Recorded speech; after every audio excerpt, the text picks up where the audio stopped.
عمر Stardust YouTube channel میں خوش آمدید۔ اگر آپ کو یہ مواد پسند آئے تو لائک، کامنٹ اور سبسکرائب ضرور کیجیے گا۔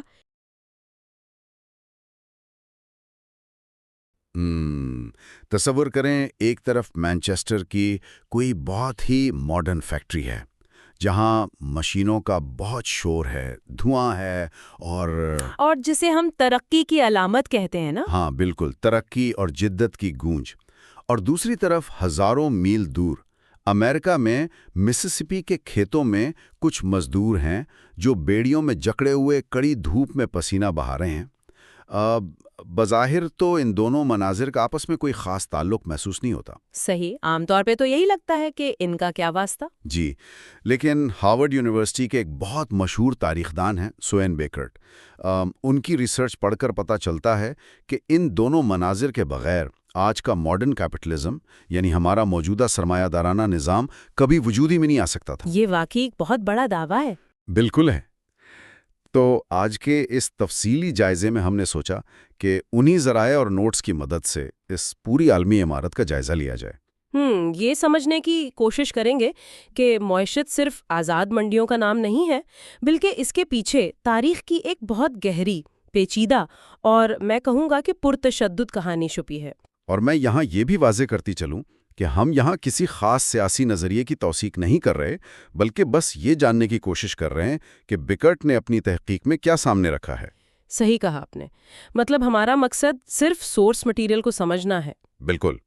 اور یہ جو تصویر آپ نے شروع میں کھینچی نا، فیکٹری اور کھیتوں والی، اصل میں یہیں سے ہماری آج کی گفتگو کا مشن واضح ہوتا ہے۔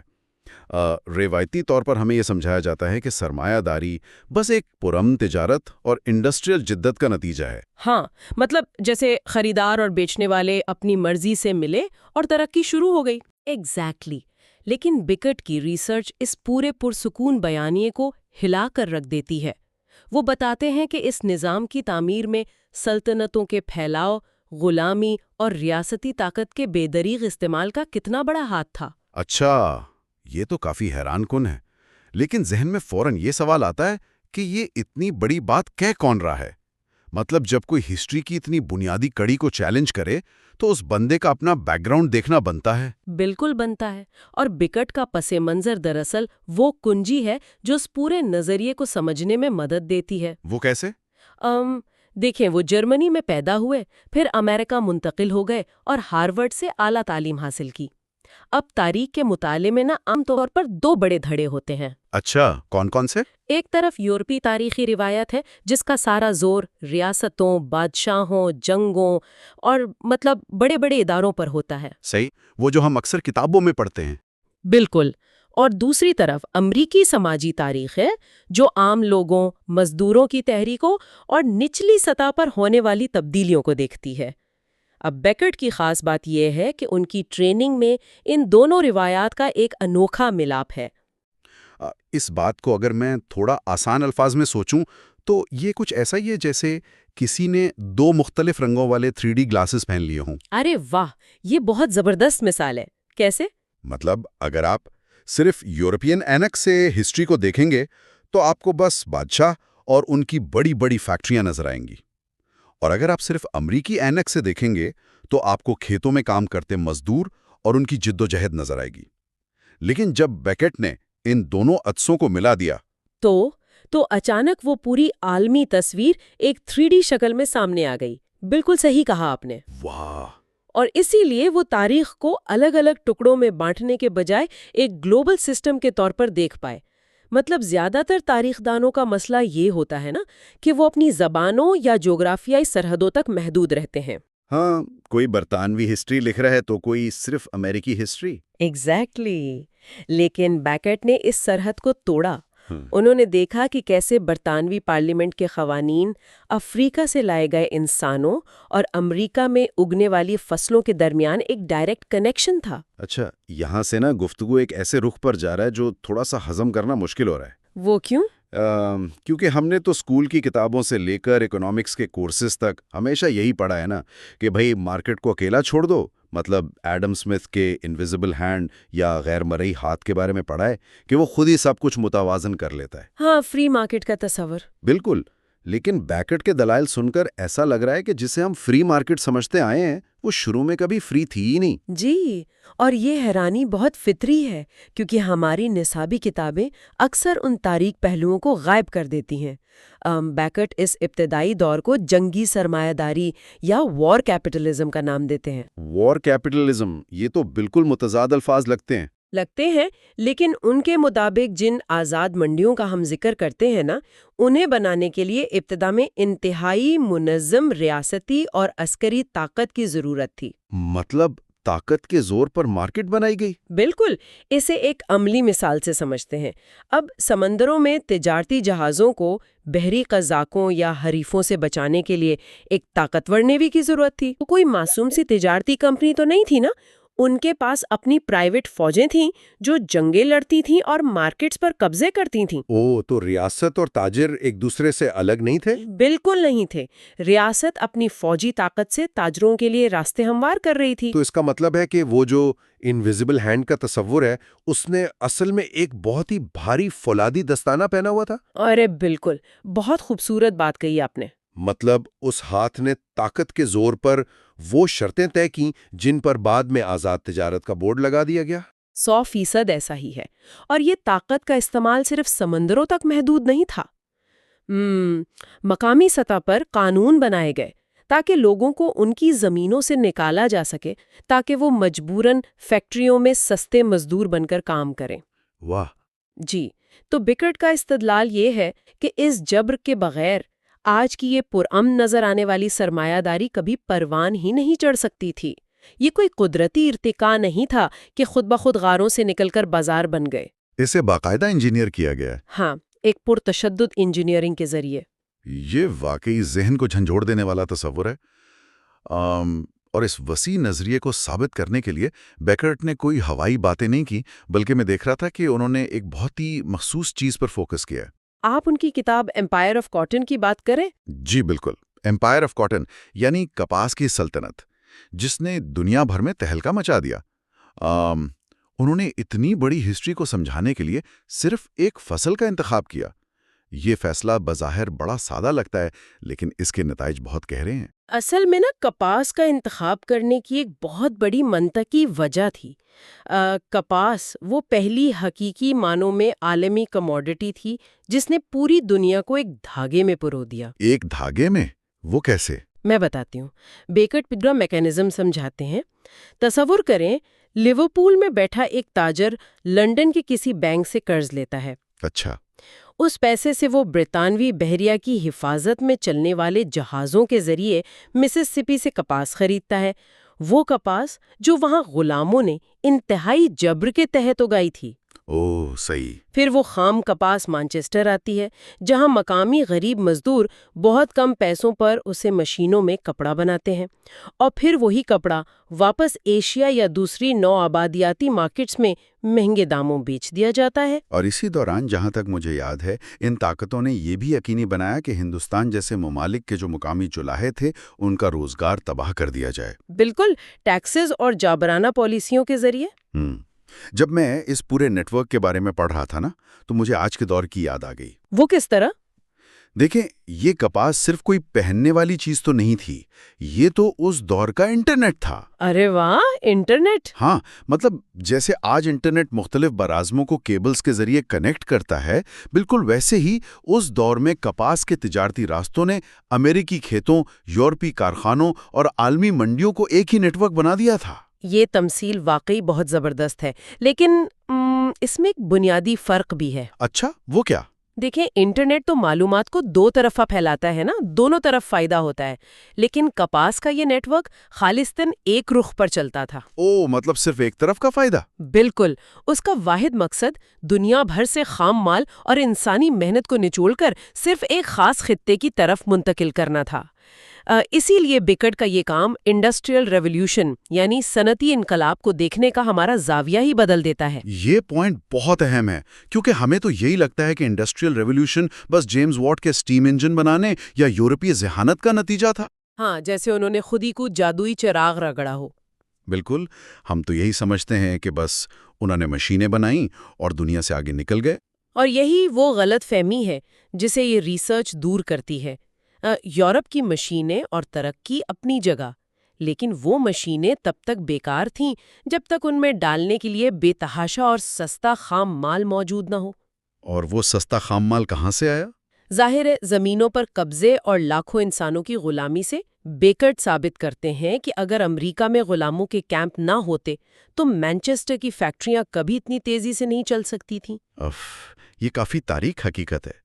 تو اس مکالمے سے یہ بات تو شیشے کی طرح صاف ہو گئی کہ کیپٹلزم بنانے میں یورپ اکیلا نہیں تھا۔ بالکل نہیں۔ اور میرے خیال میں اسی بنیاد پر بیکرڈ اپنی دوسری کتاب کیپٹلزم اے گلوبل ہسٹری میں نقشہ ہی نیا بناتے ہیں۔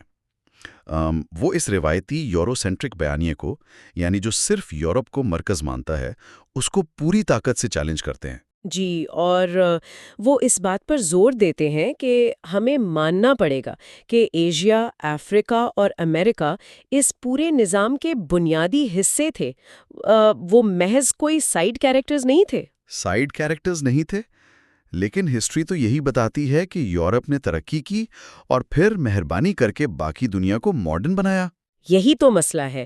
بیکرٹ بتاتے ہیں کہ سرمایہ داری ایک مشترکہ گلوبل پروجیکٹ تھا، گو کہ اس کی شرطیں بہت غیر مساوی تھیں۔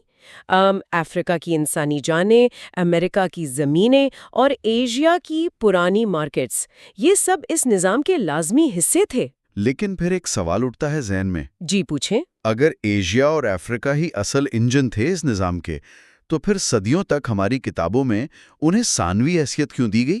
مطلب ایسا کیوں دکھایا گیا کہ یہ علاقے تو بس اندھیرے میں تھے؟ اس کی ایک بہت سادہ سی وجہ ہے۔ تاریخ ہمیشہ طاقتوروں کے قلم سے لکھی جاتی ہے۔ اچھا۔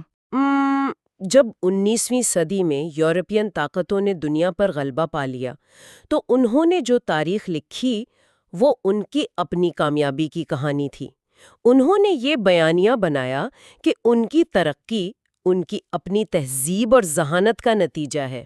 اور باقی دنیا کو اس کہانی سے مائنس کر دیا؟ بالکل۔ انہوں نے ان کروڑوں انسانوں کا ذکر ہی نکال دیا جن کی مشقت پر وہ ادارے کھڑے تھے۔ بیکرٹ اسی تاریخی خاموشی کو توڑتے ہیں۔ صحیح۔ اچھا، یہ سب جاننے کے بعد اب ہم اس گفتگو کے سب سے اہم اور عملی حصے کی طرف آتے ہیں۔ جی بالکل۔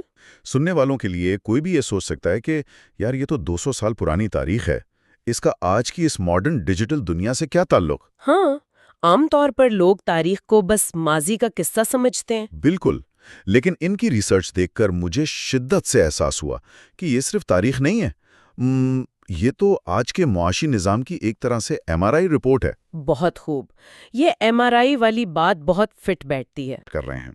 اور بیکرٹ ہمیں بتا رہے ہیں کہ بھائی اصل خرابی اسکرین پر نہیں بلکہ اس کے صدیوں پرانے سورس کوڈ میں ہے۔ ایگزیکٹلی، سورس کوڈ میں مسئلہ ہے۔ اور آپ کو پتہ ہے ماہرین معاشیات اور سماجیات آج کل ہارورڈ میں بالکل اسی طرز پر ریسرچ کر رہے ہیں۔ آج جب ہم دنیا میں عدم مساوات پر بحث کرتے ہیں یا دیکھتے ہیں کہ کیوں غریب ممالک مسلسل قرضوں میں پھنسے ہوئے ہیں، تو اس کا جواب صرف آج کی پالیسیوں میں نہیں ملتا۔ بالکل نہیں ملتا۔ اس کا جواب اس تاریخی ڈھانچے میں ہے جو صدیوں پہلے کھڑا کیا گیا تھا۔ مطلب جو خلیج ہم آج امیر اور غریب ملکوں میں دیکھتے ہیں وہ راتوں رات نہیں بنی۔ آج کی جو گلوبل سپلائی چینز ہیں جو اتنی ہموار لگتی ہیں، ان کی بنیادوں میں بھی طاقت کا وہی پرانا عدم توازن ہے۔ صحیح کہہ رہے ہیں آپ، اور یہی بیکرٹ کی تحقیق کا سب سے بڑا فائدہ ہے۔ وہ ہمیں مجبور کرتے ہیں کہ ہم آج کے مسائل کو سطحی نظر سے نہ دیکھیں۔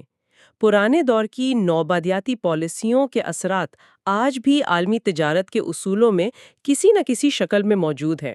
تو اس کا اعتراف کیے بغیر کوئی بھی معاشی اصلاح زیادہ دیر پا نہیں ہو سکتی ہے نا؟ بالکل، جب تک آپ جڑ کو نہیں سمجھیں گے علاج کیسے کریں گے؟ یہ ایک زبردست اور جامع خلاصہ ہے۔ تو آج کے اس تفصیلی جائزے میں ہم نے سوین بیکرٹ کی ریسرچ کی روشنی میں یہ دیکھا کہ کیپٹلزم کی عمارت صرف پرامن فری مارکیٹس پر نہیں بلکہ عالمی سطح پر استحصال پر کھڑی کی گئی، اور اس میں ریاستی طاقت کا کتنا بڑا کردار تھا۔ اور ہاں، یہ بھی کہ ہسٹری کو ایک آپس میں جڑے ہوئے گلوبل سسٹم کے طور پر دیکھنا کتنا ضروری ہے۔ بالکل۔ اور اب جب کہ ہم نے ماضی کے اس پیچیدہ سورس کوڈ کو ڈیکوڈ کر لیا ہے تو میں اس گفتگو کو ایک نئے اور سوچنے پر مجبور کرنے والے سوال پر ختم کرنا چاہوں گا۔ جی ضرور۔ دیکھیے، بیکرٹ نے ہمیں بتایا کہ کیسے سرمایہ داری نے ابتدا میں کپاس اور زمینوں کے قبضے سے اپنا عروج شروع کیا، اس دور کی سلطنتیں فیکٹریوں پر کھڑی تھیں، لیکن آج کی دنیا کی طرف دیکھیں۔ آج تو زمین اور کپاس کی جگہ کچھ اور ہی چیزوں نے لے لی ہے۔ ایگزیکٹلی آج کپاس کی جگہ ڈیٹا اور ڈیجیٹل پلیٹ فارمز نے لے لی ہے۔ دنیا کی سب سے بڑی کارپوریشنز اب وہ ہیں جو ہمارا ڈیٹا کنٹرول کرتی ہیں۔ تو سوال یہ پیدا ہوتا ہے کہ کیا ہم جانے انجانے میں ایک نئی قسم کی ڈیجیٹل سامراجیت یعنی ڈیجیٹل امپیریلزم کی طرف تو نہیں بڑھ رہے؟ یہ تو واقعی سوچنے کا مقام ہے۔ ہاں نا، جہاں ہمارا رویہ، ہماری معلومات، ہمارا ڈیٹا وہ نیا خام مال ہے جسے نکال کر دور دراز کے سرورز میں پروسیس کیا جا رہا ہے۔ اور اگر کوئی نیا سوین بیکٹ 100 سال بعد آج کی اس ڈیجیٹل دنیا کی ہسٹری لکھے تو اس نئے عالمی ڈھانچے میں استقصال کرنے والے اور استقصال کا شکار ہونے والے کون ہوں گے؟ یہ ایک ایسا سوال ہے جو ماضی کی گونج کو سیدھا آج کی جدید دنیا سے جوڑتا ہے۔ سننے والوں کے لیے بس یہی کہوں گا کہ اس پر غور ضرور کیجیے گا۔ فرض کریں کہ آج کی کوئی بہت بڑی ملٹی نیشنل کمپنی ہے، جیسے مثال کے طور پر ایپل یا گوگل ہے۔ جی اچھا۔ اور وہ کمپنی اپنی ایک نجی فوج بنا لے، مطلب باقاعدہ جنگی بحری جہاز خرید لے اور کسی دوسرے ملک پر حملہ کر کے وہاں کی حکومت ہی گرا دے۔ ارے باپ رے، مطلب یہ تو کسی ڈسٹوپین سائنس فکشن فلم کا پلاٹ لگ رہا ہے۔ بالکل ایسا ہی لگتا ہے نا، تاکہ وہ کمپنی وہاں کے قدرتی وسائل پر قبضہ کر سکے۔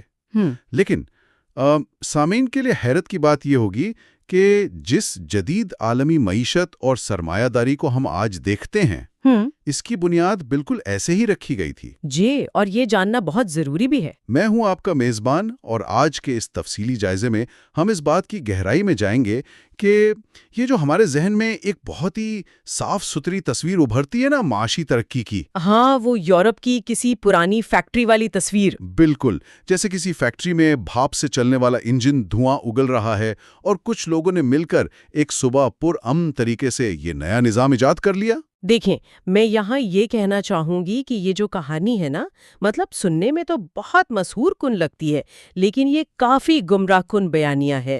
تو آج کے اس جائزے کا مقصد ہی یہی ہے۔ ہم اور ایک سوین بیکٹ کی کتاب کیپٹلزم اے گلوبل ہسٹری میں دیے گئے حوالوں کو کھنگالیں گے تاکہ اس دھندلے اور خونی سفر کو سمجھ سکیں۔ جی، اور میں بطور ماہر آج اسی سفر کے مختلف پہلوؤں پر روشنی ڈالنے کی کوشش کروں گی، کیونکہ ہم یہ سوچنا پسند کرتے ہیں کہ معاشی ترقی محض چند ذہین دماغوں کے لیبارٹری میں بیٹھ کر کیے گئے تجربات کا نتیجہ تھی۔ لیکن جب ہم تاریخ کے اوراق کو ذرا باریک بینی سے دیکھتے ہیں تو کیا ہوتا ہے؟ تو یہ منتظم اور پرامن تصویر مکمل طور پر غائب ہو جاتی ہے۔ حقیقت یہ ہے کہ سرمایہ داری کوئی ایک اچانک ہونے والی ایجاد نہیں تھی، بلکہ کتاب کے مطابق یہ صدیوں پر محیط ایک انتہائی پیچیدہ اور دھندلا سفر تھا۔ اور آج کی اس گفتگو کا مقصد بھی یہی ہے کہ ہم کسی سیاسی بحث میں پڑے بغیر صرف ان حوالوں کی روشنی میں اس تاریخی عمل کو سمجھیں کہ کیسے عالمی تجارت اور ریاستی جبر نے مل کر اس نظام کا ڈھانچہ کھڑا کیا۔ بالکل، اور اس مقام پر ایک اہم غلط فہمی کو دور کرنا بہت ضروری ہے۔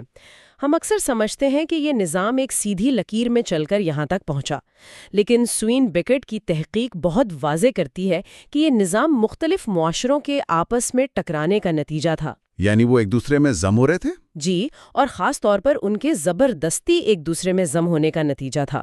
اور اس عمل میں طاقت کا توازن کیسے بدلا، یہ سمجھنے کے لیے ہمیں اس دور میں جانا پڑے گا جب سمندروں پر کسی ایک طاقت کا غلبہ نہیں تھا۔ اچھا، تو اس سے پہلے کہ ہم یورپی جہازوں کی توپوں اور ان کے عالمی غلبے کی طرف آئیں، ذرا صنعتی دور سے پہلے کے عالمی نیٹ ورکس کا جائزہ لیتے ہیں۔ ضرور، وہ جاننا بنیادی شرط ہے۔ ہم جانتے ہیں کہ ایشیا، افریقہ، یورپ اور براعظم امریکہ کے درمیان پہلے سے ہی تجارتی رابطے موجود تھے۔ مطلب شاہراہ ریشم ہو گئی، بحر ہند کے تجارتی راستے ہو گئے، اور صحرائے صحارا سے گزرنے والے قافلے۔ ہاں، وہ قافلے، یہ وہ راستے تھے جنہوں نے دنیا کو جوڑ کے رکھا تھا۔ تو ان میں ایسا کیا خاص تھا؟ دیکھیں، ان راستوں کی اہمیت صرف ریشم یا مسالوں کی ترسیل تک محدود نہیں تھی۔ مطلب یہ دراصل خیالات اور نئے مالیاتی طریقہ کار کی گزرگاہیں تھیں۔ مالیاتی طریقہ کار یعنی پیسے کا لین دین؟ جی، مثال کے طور پر اگر بغداد کا کوئی تاجر چین کے شہر گوانگزو کے ساتھ تجارت کر رہا ہے تو وہ اپنے ساتھ سونے کے صندوق بھر کر تو نہیں لے جا سکتا تھا نا؟ ہاں، راستے میں لٹ جانے کا خطرہ اور وزن بھی؟ بالکل. تو اس ضرورت نے ہنڈی یا جسے لیٹر آف کریڈٹ کہتے ہیں اس جیسے نظام کو جنم دیا. ارے واہ. اچھا، اگر میں اس کو آج کے دور کی ایک مثال سے سمجھاؤں نا تو سامعین کے لیے آسانی ہوگی. ان پرانے قافلوں اور شاہراہ ریشم کو عالمی تجارت کا ڈائل اپ انٹرنیٹ سمجھ لیں. ہاں، مطلب یعنی وہ آج کی طرح تیز یا وسیع تو نہیں تھے، لیکن انہوں نے وہ تمام بنیادی اصول اور پروٹوکولز وضع کر دیے جن پر بعد میں سمندری تجارت کے براڈ بینڈ نے کام کرنا تھا. انہوں نے دنیا کو رابطے کا طریقہ کار دے دیا تھا. جی، میں اس تشبیہ سے بالکل متفق ہوں. وہ ابتدائی نیٹ ورکس جدید معنوں میں ہرگز سرمایہ دارانہ نہیں تھے.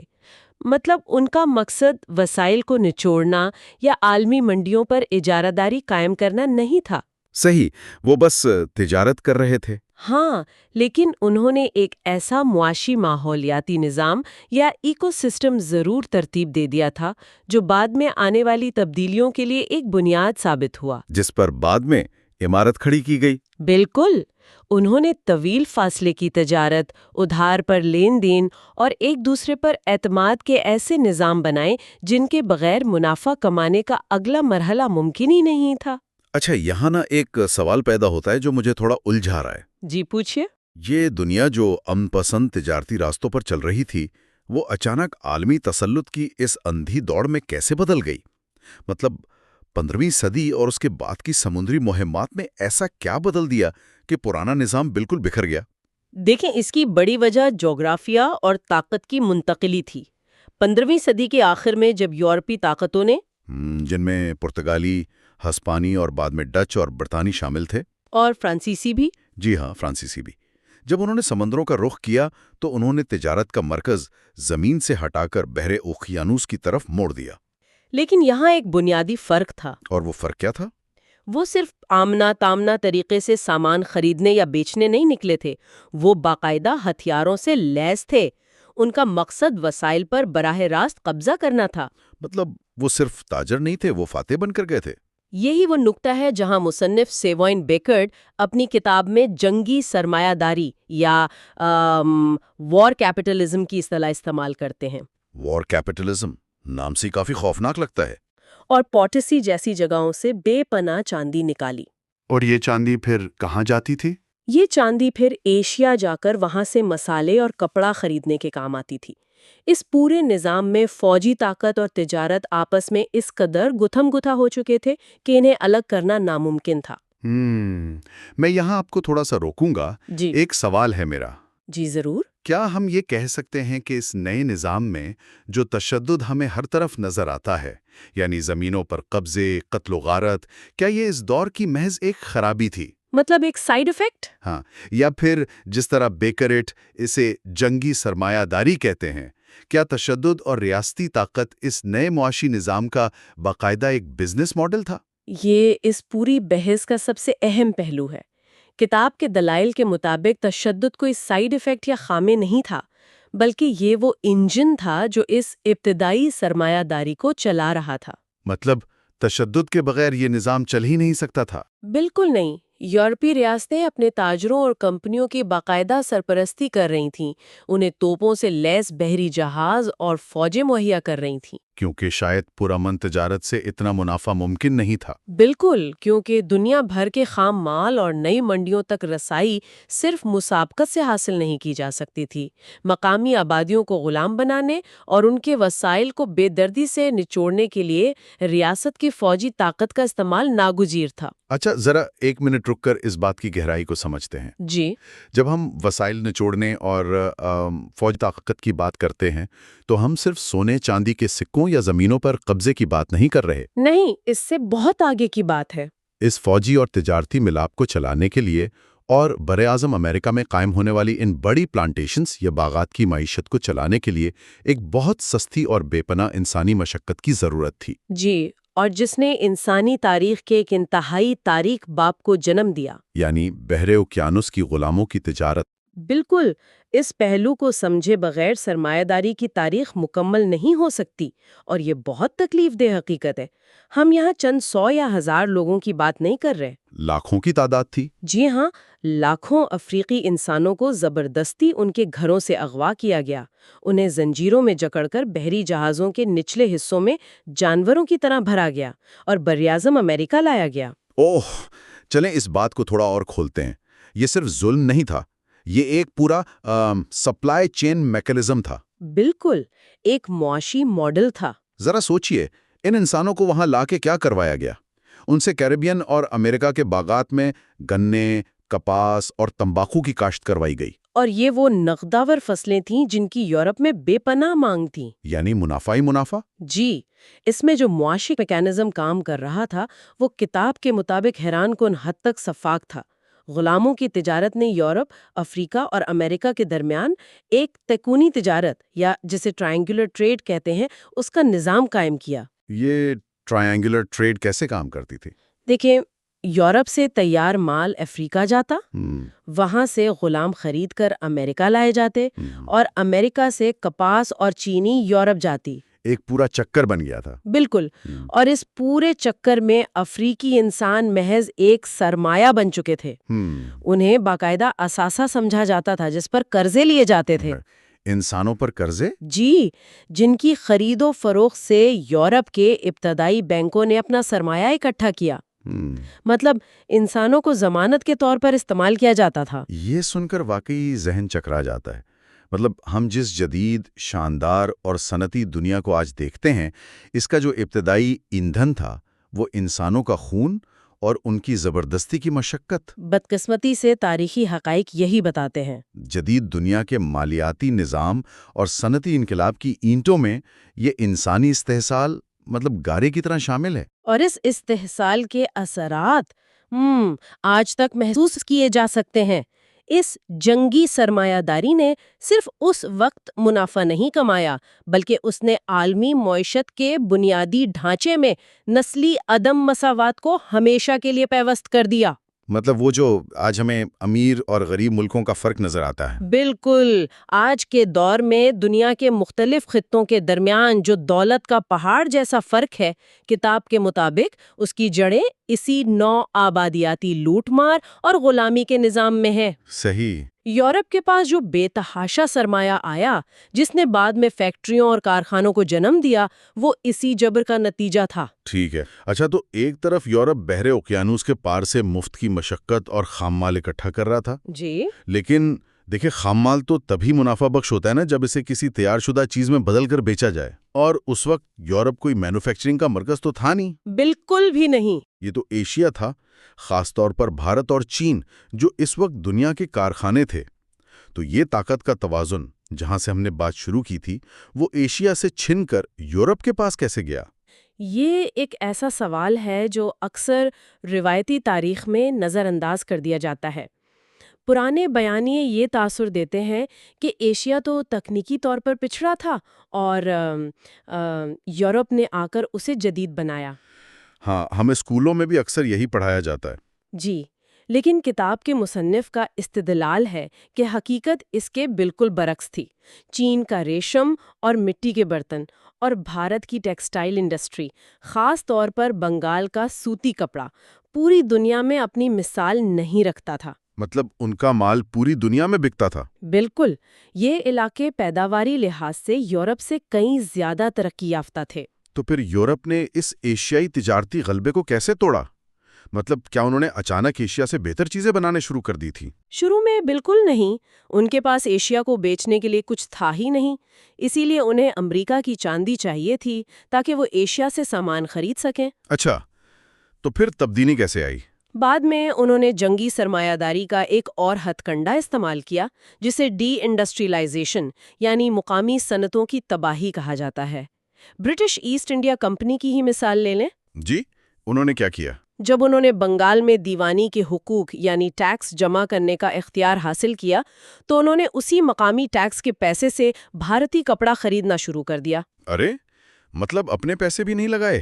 بالکل نہیں، اور پھر رفتہ رفتہ انہوں نے مقامی بنکروں پر اتنے بھاری ٹیکس لگائے اور ایسی ظالمانہ پالیسیاں اپنائیں کہ بھارت کی صدیوں پرانی ٹیکسٹائل انڈسٹری تباہ ہو گئی۔ یعنی وہ آزاد منڈی یا فری مارکیٹ کے اصولوں پر مقابلہ نہیں کر رہے تھے، وہ ریاستی اور فوجی طاقت کے زور پر کھیل کے اصول بدل رہے تھے۔ جی ہاں، بالکل ایسا ہی ہے۔ انہوں نے بھارت جیسی جگہوں کو جو دنیا کو تیار شدہ مال برآمد کرتی تھیں، انہیں محض کپاس اور خام مال پیدا کرنے والے کھیتوں میں تبدیل کر دیا، تاکہ وہ خام مال مانچسٹر کی فیکٹریوں میں جائے اور وہاں سے تیار ہو کر پوری دنیا میں بکے۔ واقعی مطلب انہوں نے پوری دنیا کی پیداواری صلاحیت کو ایک نئے عالمی نظام کے ماتحت کر لیا، جس کا مرکز اب یورپ تھا۔ بالکل درست۔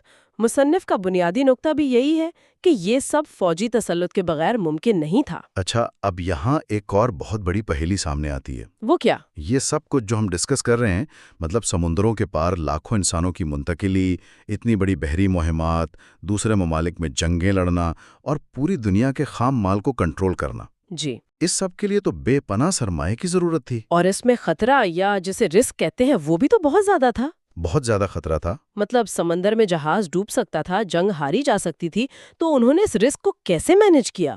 یہ کوئی چند تاجروں کے بس کی بات تو نہیں تھی؟ نہیں، بالکل نہیں۔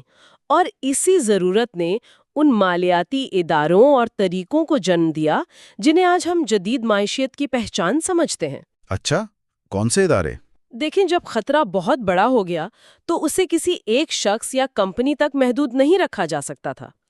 اس ضرورت نے جوائنٹ سٹاک کمپنیوں کی بنیاد رکھی۔ جوائنٹ سٹاک کمپنیاں؟ اگر میں اس کی تشبیہ دوں تو ڈچ ایسٹ انڈیا کمپنی یا برٹش ایسٹ انڈیا کمپنی آج کے دور کی کسی وینچر کیپٹل فرم جیسی تھی۔ جی بالکل۔ بس فرق یہ کا کہ ان کے پاس اپنے بحری بیڑے، توپیں اور فوجیں تھیں۔ مطلب عام شہریوں نے ان کمپنیوں کے شیئرز خریدے، یعنی خطرہ پوری سوسائٹی میں بانٹ دیا گیا اور منافع بھی اسی حساب سے تقسیم ہوا۔ یہ بہت زبردست موازنہ ہے۔ جوائنٹ سٹاک ماڈل نے واقعی ایک بہت بڑا انقلاب برپا کیا، لیکن اس کے ساتھ ساتھ انشورنس یا بیمہ کا نظام بھی پروان چڑھا۔ انشورنس اس دور میں؟ جی، خاص طور پر مری ٹائم انشورنس یعنی بحری جہازوں کی انشورنس۔ اور کتاب کے مطابق اس میں بھی ایک بہت تلخ حقیقت چھپی ہے کہ جدید انشورنس کے اصولوں کا بڑا حصہ اسی غلاموں کی تجارت سے وابستہ رسک کو کیلکولیٹ کرتے ہوئے بنا۔ مطلب وہ انسانوں کی انشورنس کرتے تھے؟ جی، جب بحری جہاز انسانوں کو کارگو سمجھ کر لے جاتے تھے تو ان کے ڈوبنے یا راستے میں ہونے والے جانی نقصان کو مالیاتی نقصان سمجھ کر اس کی انشورنس کی جاتی تھی۔ یہ واقعی بہت خوفناک ہے۔ جی، لندن کا جو آج کا مالیاتی مرکز ہے وہ انشورنس اور بینکنگ کی انہی بنیادوں پر کھڑا ہوا۔ اور ان ایسٹ انڈیا کمپنیوں کی طاقت کے بارے میں سوچیں تو حیران ہوتی ہے۔ مطلب انہوں نے پرائیویٹ کاروبار اور ریاست کے درمیان کی لکیر کو مکمل طور پر مٹا دیا تھا۔ بالکل، وہ ریاست کے اندر ایک ریاست تھے۔ ان کمپنیوں کے پاس اپنے سکے ڈھالنے، جنگیں شروع کرنے اور دوسرے ممالک کے ساتھ بین الاقوامی معاہدے کرنے کا اختیار تھا۔ ایک طرح سے یہ جدید ملٹی نیشنل کارپوریشنز کا پہلا اور شاید سب سے زیادہ شفاف ماڈل تھا۔ یہ وہ نقطہ ہے جہاں جنگی سرمایہ داری اپنے عروج پر نظر آتی ہے۔ ریاستیں قوانین اور طاقت فراہم کر رہی تھیں اور یہ کمپنیاں ان قوانین کی آڑ میں عالمی سطح پر بے پناہ دولت سمیٹ کر واپس یورپ لا رہی تھیں۔ تو ہم کہہ سکتے ہیں کہ اس ملاپ کے بغیر سرمایہ داری ممکن نہیں تھی؟ مصنف کے مطابق اس مشترکہ حکمت عملی کے بغیر جدید سرمایہ داری اور صنعتی انقلاب کا خواب کبھی شرمندہ تعبیر نہیں ہو سکتا تھا۔ ٹھیک ہے، تو آج کے اس پوری گفتگو اور ان تمام حوالوں کو سمیٹتے ہوئے ایک بات تو سامعین کے لیے بالکل واضح ہو کر سامنے آتی ہے۔ جی، وہ کیا؟ وہ یہ کہ سرمایہ داری یورپ کے کسی ایک خطے میں اچانک ابھرنے والا کوئی معجزہ یا الگ تھلگ دریافت نہیں تھی۔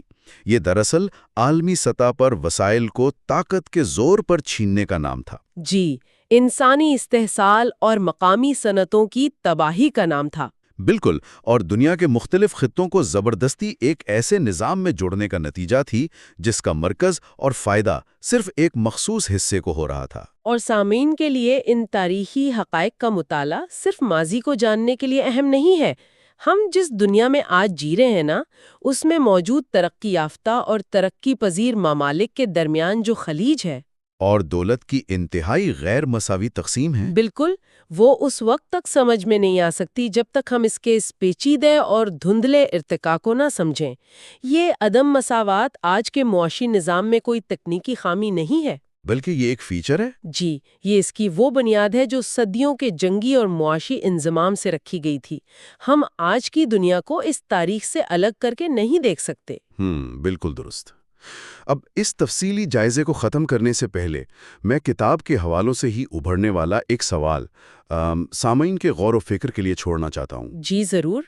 آج ہم دیکھتے ہیں کہ ابتدائی دور میں اس نئے معاشی نظام کو پروان چڑھنے کے لیے ریاستی سرپرستی، قانونی تحفظ اور یہاں تک کہ فوجی طاقت کی ضرورت تھی، جسے مصنف جنگی سرمایہ داری کہتے ہیں۔ جی بالکل، میرا بہت مختلف ہے۔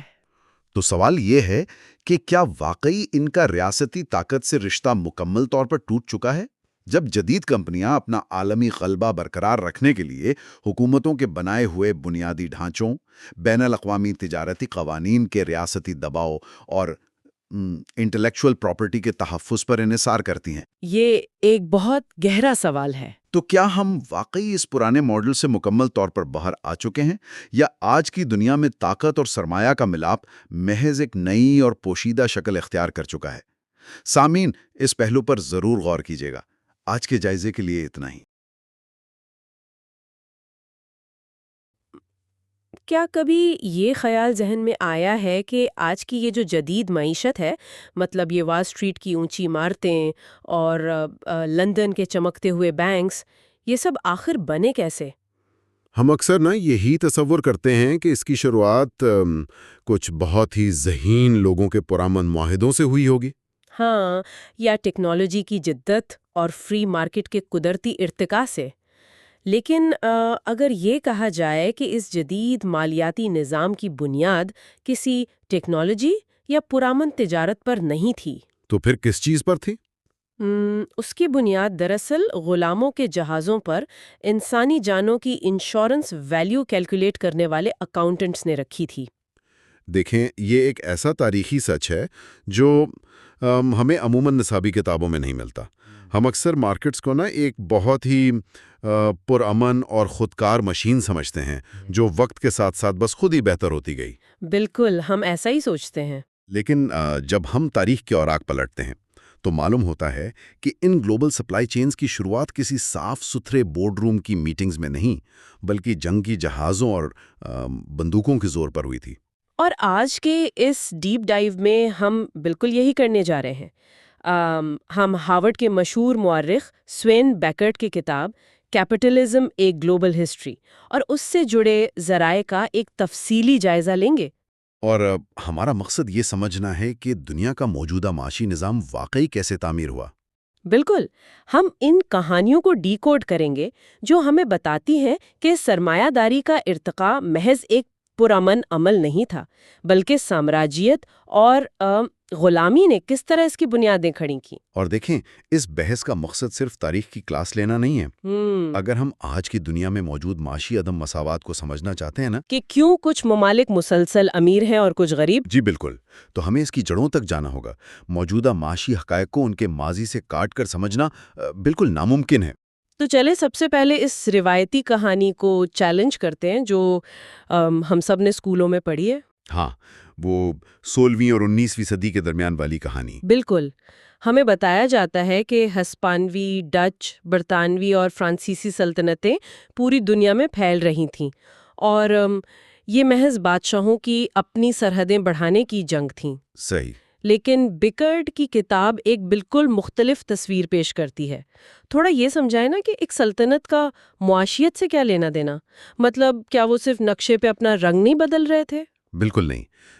اگر ہم ڈچ ایسٹ انڈیا کمپنی یا برٹش ایسٹ انڈیا کمپنی جیسی مثالوں کو دیکھیں نا، تو یہ صرف بادشاہوں کی فوجیں نہیں تھی۔ تو پھر کیا تھی؟ یہ دراصل دنیا کی پہلی ملٹی نیشنل کارپوریشنز تھی۔ اچھا۔ اور ان کا مقصد صرف زمین پر جھنڈا گاڑنا نہیں تھا، بلکہ یہ دولت نکالنے والی ایک بے رحم مشین تھی۔ اچھا۔ جی، انہوں نے دنیا کے مختلف حصوں کو زبردستی اور طاقت کے استعمال سے یورپی منڈیوں کے ساتھ جوڑ دیا تھا۔ آج کی کارپوریٹ دنیا میں ہاسٹائل ٹیک اوور کی اصطلاح سنتے ہیں نا، ہاں بالکل۔ جہاں ایک بڑی کمپنی کسی دوسری کمپنی کے شیئر زبردستی خرید کر اس پر قبضہ کر لیتی ہے، تو کیا ہم کہہ سکتے ہیں کہ ان سامراجی طاقتوں نے پوری دنیا کی معیشت کا ایک طرح سے ہاسٹائل ٹیک اوور کیا؟ دیکھیں، یہ موازنہ ایک حد تک تو ٹھیک ہے، لیکن آج کے ٹیک اوورز میں قانون اور کاغذات کا استعمال ہوتا ہے نا۔ ہاں، وکلاء ہوتے ہیں، بورڈ میٹنگز ہوتی ہیں۔ بالکل، لیکن اس وقت کے ہاسٹائل ٹیک اوور کا طریقہ کار یہ تھا کہ اگر کوئی مقامی ریاست آپ کے ساتھ آپ کی شرائط پر تجارت کرنے سے انکار کرتی تو آپ ان کی بندرگاہوں پر توپوں سے گولہ باری کرتے تھے۔ باپ رے! یہ مارکیٹ کا کوئی قدرتی مقابلہ نہیں تھا کہ جس کا پروڈکٹ سستا یا بہتر ہوگا وہ جیت جائے گا۔ یہ براہ راست عسکری طاقت کا استعمال تھا تاکہ تجارتی راستوں پر اجارہ داری یعنی مونوپلی قائم کی جا سکے۔ یعنی انہوں نے گلوبل مارکیٹ کو نیگوشیٹ نہیں کیا، اسے مسلط کیا تھا۔ بالکل مسلط کیا تھا۔ مطلب وہ جسے ہم آج فری مارکیٹ کہتے ہیں، اس کے ابتدائی دن بالکل بھی فری نہیں تھے۔ بالکل بھی نہیں۔ تو چلیں اس کو مزید گہرائی میں دیکھتے ہیں۔ اگر یہ سلطنتیں ایک بہت بڑی کارپوریٹ مشین تھیں تو اس مشین کا سب سے منافع بخش حصہ کون سا تھا؟ یہ ایک بہت اہم سوال ہے۔ کتاب کے مطابق تو اس پورے معاشی ماڈل کی ریڑھ کی ہڈی بحرے اوکیانوس کے پار ہونے والی غلاموں کی تجارت تھی، اور یہاں مجھے ایک بہت بڑی کنفیوژن ہے۔ جی بتائیں، کیا کنفیوژن ہے؟ ہم عام طور پر سمجھتے ہیں کہ غلامی ایک پرانی، فرسودہ اور پسماندہ روایت تھی۔ مطلب ہم تو یہ سوچتے ہیں نا کہ سرمایہ داری یا کیپٹلزم جب آیا تو اس نے اس پرانے جاگیردارانہ نظام کو ختم کیا اور فری لیبر کا تصور دیا۔ یہ ایک بہت عام تاثر ہے۔ لیکن ہمارے ذرائع تو اس کے بالکل الٹ بات کر رہے ہیں۔ وہ کہہ رہے ہیں کہ غلامی سرمایہ داری کے راستے کی رکاوٹ نہیں تھی، بلکہ یہ تو اس کا انجن تھی۔ یہ کیسے ممکن ہے؟ دیکھیں، یہ اس کتاب کا سب سے اہم اور حیران کن نکتہ ہے۔ بیکٹ بہت تفصیل سے سمجھاتے ہیں کہ امریکہ اور کیریبین میں جو شوگر، کپاس اور تمباکو کے باغات لگائے گئے نا، جی، وہ کوئی پسماندہ زرعی فارمز نہیں تھے۔ وہ اپنے دور کے سب سے جدید، منافع بخش اور ایفیشنٹ کمرشل ادارے تھے۔ واقعی؟ مطلب وہ ماڈرن تھے؟ بالکل۔ ان باغات کو چلانے کے لیے جدید ترین اکاؤنٹنگ اور مینجمنٹ کی تکنیک استعمال کی جاتی تھی۔ وہاں کام کرنے والے افریقی غلاموں کو انسانوں کے بجائے پیداواری اکائیوں کے طور پر دیکھا جاتا تھا۔ کموڈیفائڈ لیبر یونٹس۔ جی ہاں، بالکل یہی اصطلاح ہے۔ یعنی انہوں نے انسانی جانوں کو مکمل طور پر ایک ایکسل اسپریڈ شیٹ کے ڈیٹا میں تبدیل کر دیا تھا۔ بالکل۔ ان باغات کے جو لیجرز اور کھاتے آج بھی محفوظ ہیں نا، انہیں دیکھ کر واقعی حیرت ہوتی ہے۔ ان میں کیا لکھا ہے؟ ان میں باقاعدہ حساب لگایا جاتا تھا کہ ایک غلام کو کتنی کم سے کم کیلوریز کی خوراک دی جائے کہ وہ زیادہ سے زیادہ کپاس چن سکے۔ او خدایا! جی، ان کی عمر، ان کی صحت اور ان سے پیدا ہونے والے بچوں کا حساب باقاعدہ ایک اثاثہ یعنی ایسٹ کے طور پر لگایا جاتا تھا۔ واہ! اور یہ سب اس لیے کیا جا رہا تھا تاکہ یورپ کی منڈیوں میں خام مال سستے سے سستا پہنچ سکے۔ صحیح۔ تو یہ کوئی فرسودہ نظام نہیں تھا، یہ کیپٹلزم کی سب سے خالص اور بےرحم شکل تھی۔ یہ سن کر واقعی رونگٹے کھڑے ہو جاتے ہیں۔ آج کل کے اسٹارٹ اپ کلچر میں ہم اکثر وینچر کیپٹلزم اور برن ریٹ کی بات کرتے ہیں نا، ہاں، کہ کتنی جلدی پیسہ خرچ ہو رہا ہے۔ بالکل۔ تو یہ ایسا لگ رہا ہے جیسے ان باغات کے مالکان انسانی زندگیوں کا برن ریٹ کیلکولیٹ کر رہے تھے، یہ بہت زبردست تشبیہ ہے۔ کہ ایک انسان کو کتنا نچوڑا جا سکتا ہے اس سے پہلے کہ وہ مر جائے، اور کیا اس کا مرنا اس کپاس کے منافع کے سامنے قابل قبول رسک ہے یا نہیں۔ یہ بالکل درست اور ہولناک موازنہ ہے۔ انسانی جان کی قیمت کو منافع کے تناسب سے تولا گیا۔ اور دیکھیں، جب آپ اس سطح پر انسانوں کو کموڈٹی بنا سکتے ہیں نا، ہاں، تو پھر آپ سوچیے کہ دنیا کے باقی معاشی نظاموں کے ساتھ کیا کیا گیا ہوگا، کیونکہ یہ استحصالی ذہنیت صرف غلاموں کے باغات تک محدود نہیں رہی تھی۔ اس نے پوری دنیا کی ساخت بدل دی، رائٹ؟ بالکل، اس نے دنیا کو ایک نئے سانچے میں ڈال دیا۔ اور یہ ہمیں اس کتاب کے تیسرے بڑے حصے کی طرف لاتا ہے جس کا تعلق براہ راست ہمارے خطے یعنی برصغیر سے بھی ہے۔ جی، ہندوستان کی مارکیٹ۔ ہم نے ہمیشہ اسکولوں میں پڑھا ہے کہ برطانوی راج نے ہندوستان میں ریل گاڑیاں بچھائیں، جدیدیت لائیں اور ہمیں دنیا سے جوڑا، لیکن کتاب بتاتی ہے کہ نوآبادیاتی طاقتوں نے مقامی معیشتوں کو جان بوجھ کر تباہ کیا۔ بالکل، جسے ڈی انڈسٹریلائزیشن کہا جاتا ہے۔ ہاں، تو یہ ڈی انڈسٹریلائزیشن کا عمل کیا تھا؟ کیا واقعی مقامی انڈسٹری خود بخود ختم نہیں ہوئی تھی مارکیٹ فورسز کی وجہ سے؟ یہ ایک بہت بڑی غلط فہمی ہے کہ ہندوستان کی انڈسٹری اس لیے ختم ہوئی کیونکہ برطانیہ کی مشینیں بہتر تھیں۔ تو پھر اصل وجہ کیا تھی؟ حقیقت یہ ہے کہ 18ویں صدی تک ہندوستان پوری دنیا کا سب سے بڑا ٹیکسٹائل مینوفیکچرر تھا۔ یہاں کا بنا ہوا کپڑا اتنا اعلیٰ معیار کا اور سستا تھا کہ برطانوی کمپنیاں مارکیٹ میں اس کا مقابلہ ہی نہیں کر سکتی تھیں۔ اچھا، تو انہوں نے کیا کیا؟ فیئر پلے تو نہیں کیا ہوگا؟ جی بالکل نہیں کیا فیئر پلے۔ انہوں نے فری مارکیٹ کے اصولوں کو سائڈ پر رکھا اور ریاستی طاقت کا استعمال کیا۔ یہ میکنزم کام کیسے کرتا تھا؟ انہوں نے ہندوستان کی انڈسٹری کو کیسے توڑا؟ دیکھیں، برطانیہ نے اپنی مقامی صنعت کو بچانے کے لیے سب سے پہلے تو ہندوستان سے آنے والے کپڑے پر بھاری ٹیکس اور ٹیرف لگا دیے۔ صحیح۔ ان کے اپنے قانون تھے جنہیں کیلیکو ایکٹس کہا جاتا ہے۔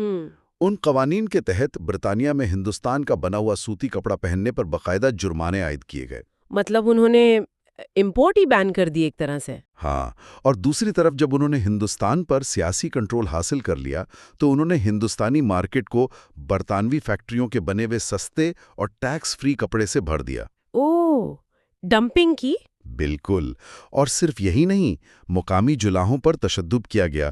ان کے کام کرنے کی شرائط کو اتنا سخت کر دیا گیا کہ صدیوں پرانی یہ مقامی انڈسٹری مکمل طور پر زمین بوس ہو گئی۔ تو یہ کوئی اتفاق نہیں تھا اور نہ ہی کوئی قدرتی معاشی ارتقاء تھا، یہ تو ایک منظم طریقے سے کی گئی صنعت شکنی تھی، باقاعدہ منصوبہ بندی کے تحت۔ ایک ایسا ملک جو پوری دنیا کو کپڑا بھیجتا تھا اسے زبردستی صرف اس کام پر لگا دیا گیا کہ وہ برطانیہ کی فیکٹریوں کے لیے خام کپاس اگائے۔ بالکل، اور دیکھیں صرف ہندوستان کے ساتھ ایسا نہیں ہوا۔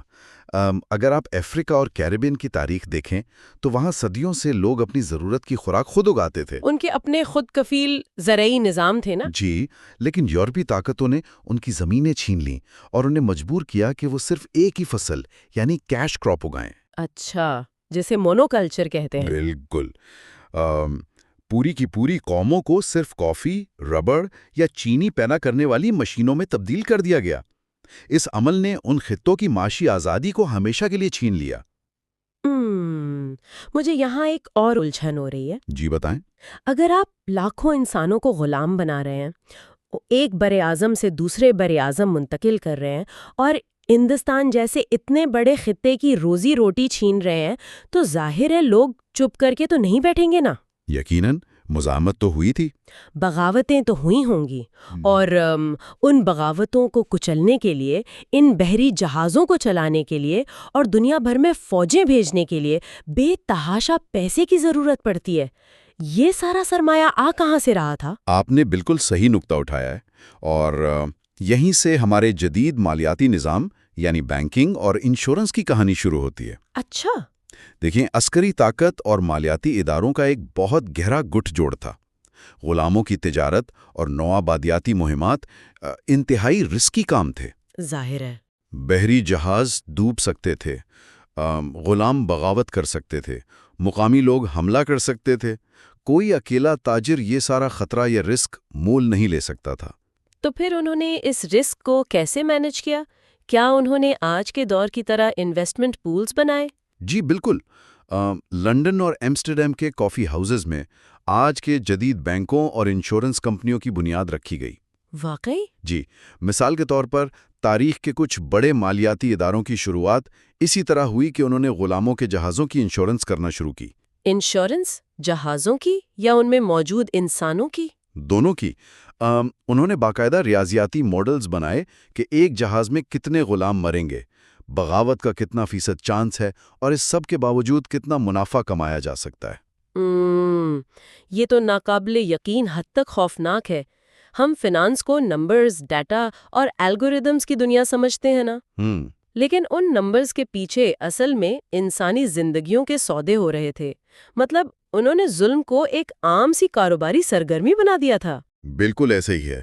جیسے آج اگر ہم کسی ٹیک کمپنی کے شیئرز خریدتے ہیں تو اس وقت لوگ باقاعدہ ان استحصالی مہمات کے شیئرز خریدتے تھے. جی ہاں، سرمایہ داری کا پھیلاؤ اور تشدد ایک دوسرے کے سائیڈ ایفیکٹ نہیں تھے، بلکہ تشدد تو وہ پروڈکٹ تھا جس پر انویسٹمنٹ کی جا رہی تھی. صحیح. اور اس نظام نے یورپی بینکوں میں اتنا سرمایہ اکٹھا کر دیا جس کی تاریخ میں کوئی اور مثال نہیں ملتی. اوکے، تو اب ہم اس ساری کہانی کو جوڑتے ہیں. ہم نے دیکھا کہ سامراجی مہمات، غلاموں کے باغات اور دنیا بھر کی انڈسٹریز کو تباہ کرنے سے یورپ میں بے تحاشا دولت آ گئی. بے پناہ دولت. اب سوال یہ ہے کہ اس بے پناہ سرمایہ کا انہوں نے کیا کیا؟ کیا سارا پیسہ محل بنانے میں لگ گیا؟ ظاہر ہے اس کا اثر کچھ تو ہوا ہوگا. اور یہیں پر تاریخ کا سب سے بڑا ٹرننگ پوائنٹ یعنی صنعتی انقلاب آتا ہے. اچھا. اس ساری لوٹ مار اور غلامی سے جو سرمایہ اکٹھا ہوا وہ تجوریوں میں بند نہیں رہا. اسے باقاعدہ یورپ واپس لایا گیا اور وہاں نئی فیکٹریوں، مشینوں اور انفراسٹرکچر میں دوبارہ انویسٹ کیا گیا. ری انویسٹ کیا گیا؟ بالکل. یہ بات میرے لیے واقعی نہیں ہے، کیونکہ ہم نے ہمیشہ پڑھا ہے کہ صنعتی انقلاب کچھ بہت ہی ذہین موجودوں جیسے جیمز واٹ کے سٹیم انجن اور کوئلے کی دریافت کی وجہ سے آیا. ہاں، وہ ایک روایتی بیانیہ ہے. یہ تو ایک سائنس اور ٹیکنالوجی کی ترقی کی کہانی بتائی جاتی ہے نا. اس میں غلاموں کی محنت اور کالونیوں کا کیا کردار ہے؟ دیکھیں، ٹیکنالوجی کا کردار یقیناً تھا، لیکن وہ ٹیکنالوجی کس چیز پر چل رہی تھی؟ صنعتی انقلاب کی سب سے بڑی اور سب سے اہم انڈسٹری ٹیکسٹائل یعنی کپڑے کی تھی. صحیح. ان فیکٹریوں میں جو خام مال استعمال ہو رہا تھا وہ کپاس تھی. اور وہ کپاس کہاں سے آ رہی تھی؟ امریکہ کے باغات سے. بالکل. وہ امریکہ کے باغات میں افریقی غلاموں کے خون پسینے سے اگائی جا رہی تھی. اگر وہ مفت اور زبردستی حاصل کی گئی کپاس نہ ہوتی تو برطانیہ کی وہ تمام جدید فیکٹریاں اور سٹیم انجنز کسی کام کے نہیں تھے. تو اس کا مطلب ہے کہ اگرچہ مشینری یورپ میں ایجاد ہو رہی تھی، لیکن اس مشین کا اصل ایندھن نوآبادیاتی استحصال تھا. 100% درست. یہ تو باہمی انحصار یا انٹرڈیپینڈنس کی سب سے بڑی مثال ہے. یعنی اگر آپ کے پاس غلاموں کی پیدا کردہ سستی کپاس نہیں ہے اور اگر آپ نے ہندوستان کی مارکیٹ کو زبردستی تباہ کر کے اپنے لیے راستہ صاف نہیں کیا تو آپ کا کوئی صنعتی انقلاب آ ہی نہیں سکتا تھا. واقعی؟ جی، اور یہی بات کتاب کے مصنف سمجھانا چاہتے ہیں. ہم ترقی کی کہانی کو ایسے پیش کرتے ہیں جیسے یورپ نے اپنے بلبوتے پر سب کچھ حاصل کر لیا اور باقی دنیا بس پیچھے رہ گئی. ہاں، ہم یہی سنتے آئے ہیں. لیکن حقیقت یہ ہے کہ ان سامراجی سپلائی چینز کے بغیر یورپ کا صنعتی انقلاب ممکن ہی نہیں تھا. ایک خطے کی تعمیر دراصل دوسرے خطے کی تباہی پر کھڑی کی گئی تھی. یہ پوری بحث آج کی دنیا کے بارے میں ہمارے نظریے کو مکمل طور پر بدل دیتی ہے. بالکل، بدلنی بھی چاہیے. اگر ہم اس سب کا خلاصہ کریں تو ہم نے دیکھا کہ موجودہ عالمی معیشت کے ڈانڈے کہاں جا کر ملتے ہیں. یہ کوئی سیدھی سادھی ترقی کی کہانی نہیں ہے. یہ ان سلطنتوں کی کہانی ہے جنہوں نے پوری دنیا کے وسائل پر قبضہ کیا، جدید بینکنگ کے ذریعے انسانی جانوں کی قیمت لگائی، مقامی صنعتوں کو بے دردی سے توڑا اور پھر اس سب سے حاصل ہونے والے سرمایے سے اپنے ہاں فیکٹریاں لگائیں. اور دیکھیں، اس سب کو سمجھنا اس لیے ضروری ہے کیونکہ آج بھی جب ہم گلوبل ساؤتھ اور ترقی یافتہ ممالک کے درمیان ایک بہت بڑا فرق دیکھتے ہیں نا، معاشی فرق، جی، تو یہ کوئی اتفاق نہیں ہے. آج کے دور میں عدم مساوات، قرضوں میں جکڑے ہوئے ممالک اور صرف خام مال پر انحصار کرنے والی معیشتیں، یہ سب اسی تاریخ کا براہ راست نتیجہ ہیں. یعنی وہ سلسلہ ابھی تک چل رہا ہے. ایک طرح سے جو معاشی درجات صدیوں پہلے طاقت اور استحصال کے زور پر بنائے گئے تھے وہ آج بھی مختلف شکلوں میں موجود ہیں. اس ہسٹری کو سمجھے بغیر ہم آج کی اکانومکس کو ڈیکوڈ کر ہی نہیں سکتے. واقعی ہم نے آج اس گفتگو کا آغاز ان صاف ستھرے کارپوریٹ بورڈ رومز اور پرامن عالمی تجارت کے تصور سے کیا تھا، اور اب تصویر کافی مختلف ہے. بالکل مختلف ہے. اب یہ واضح ہے کہ اس موجودہ معاشی عمارت کی بنیادوں میں جو اینٹیں لگی ہیں وہ برابری کے معاہدوں سے نہیں بلکہ جبر، بے دخلی اور استحصال سے بنی ہے۔ بالکل صحیح کہا آپ نے۔ اور یہاں اس ڈیپ ڈائیو کے اختتام پر میں ایک ایسا سوال چھوڑ کر جانا چاہتی ہوں جس پر شاید ہم سب کو غور کرنے کی ضرورت ہے۔ جی وہ کیا؟ اگر ہمارے اس گلوبل معاشی نظام کا ڈی این اے ہی اقتدار، قبضے اور انسانوں کو کموڈٹی بنانے پر کھڑا ہے، اگر اس کی کامیابی کی شرط یہ رہی ہے کہ کوئی نہ کوئی طبقہ یا خطہ اس کی قیمت ادا کرے گا، تو کیا ہم واقعی کبھی اس نظام کے اندر رہتے ہوئے ایک ایسی دنیا بنا سکتے ہیں جہاں حقیقی برابری اور انصاف ہو؟ یہ ایک بہت گہرا سوال ہے۔ یا پھر یہ سسٹم اپنے وجود کو بچانے کے لیے ہمیشہ کسی نہ کسی نئی شکل میں عدم مساوات پیدا کرنے کا محتاج رہے گا؟ اس کا ضرور سوچیے گا۔ آج کے اس تفصیلی جائزے میں ہمارے ساتھ شامل ہونے کا شکریہ۔ ہمیں بچپن سے یہی پڑھایا گیا نا کہ بھاپ کے انجن اور چند ذہین موجودوں نے مل کر دنیا کو جدیدیت بخشی۔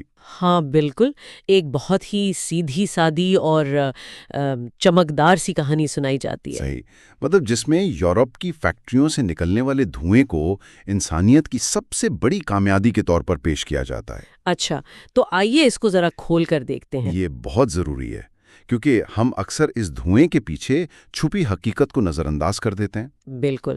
تو آج کی اس تفصیلی نشست میں ہمارا موضوع معروف مورخ سوین بیکٹ کی کتاب کیپٹلزم اے گلوبل ہسٹری کے کچھ اہم اقتباسات ہیں، جو کہ واقعی ایک تہلکہ خیز اور آنکھیں کھول دینے والی کتاب ہے۔ اور ہمارا مشن آج یہ ہے کہ ہم صنعتی انقلاب کو محض ایجادات کی نظر سے دیکھنے کے بجائے اسے ایک عالمی معاشی، سماجی اور استحصالی نظام کی تشکیل کے طور پر سمجھیں۔ یہاں سب سے دلچسپ بات یہ ہے کہ یورپ میں یہ جو صنعتی ترقی ہوئی، یہ قطعی طور پر تنہائی میں نہیں ہوئی تھی۔ مطلب یہ کوئی ایسا معجزہ نہیں تھا جو اچانک خلا میں رونما ہو گیا ہو۔ تو اگر ہم کہانی کے اس حصے کی طرف آئیں جو مشینوں کے جادو کے گرد گھومتا ہے، میرا مطلب ہے اسپننگ جینی اور واٹر فریم جیسی ایجادات۔ ہاں، یہ ٹیکنالوجی واقعی شاندار تھی، لیکن سوین بیکٹ نے اس پوری عالمی تبدیلی کے مرکز میں صرف ایک چیز کو رکھا ہے، اور وہ ہے کپاس۔ کپاس؟ مطلب صرف خام مال نے اتنا بڑا انقلاب برپا کر دیا؟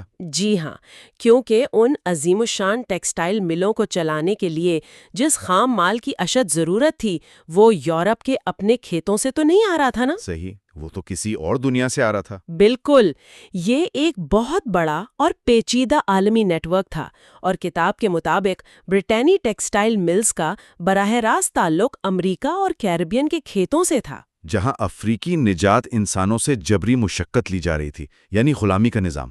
ہاں، اور سوین بیکٹ کا سب سے اہم استدلال یہی ہے کہ صنعتی سرمایہ داری اور غلامی ایک دوسرے سے جڑے ہوئے تھے، آپ ان کو الگ کر ہی نہیں سکتے۔ تو ایک طرف مشینوں کی رفتار بڑھ رہی تھی اور دوسری طرف انسانوں کو غلام بنانے کی مانگ میں بھی ہوشربا اضافہ ہو رہا تھا۔ بالکل، یہ کوئی آزاد منڈی کی وہ مسابقتی تجارت نہیں تھی جس کا ذکر عام معاشیات کی کتابوں میں ملتا ہے، بلکہ یہ انسانوں کی خرید و فروخت پر مبنی ایک جبر کا نظام تھا۔ یہ تو بالکل ایسا ہی ہے جیسے آج کی کوئی بڑی ٹیک کمپنی اپنی شاندار اور جدید ترین ڈیوائس کے گن گائے، اس کے ڈیزائن کی تعریفیں کرے۔ ہاں، وہ شاندار پریزنٹیشنز دیتے ہیں نا۔ بالکل، لیکن ان غریب ممالک کی فیکٹریوں کا ذکر تک نہ کرے جہاں انتہائی سستی لیبر سے بدترین حالات میں اس کے پرزے بنوائے جاتے ہیں۔ یہ ایک انتہائی موزوں تشبیہ ہے۔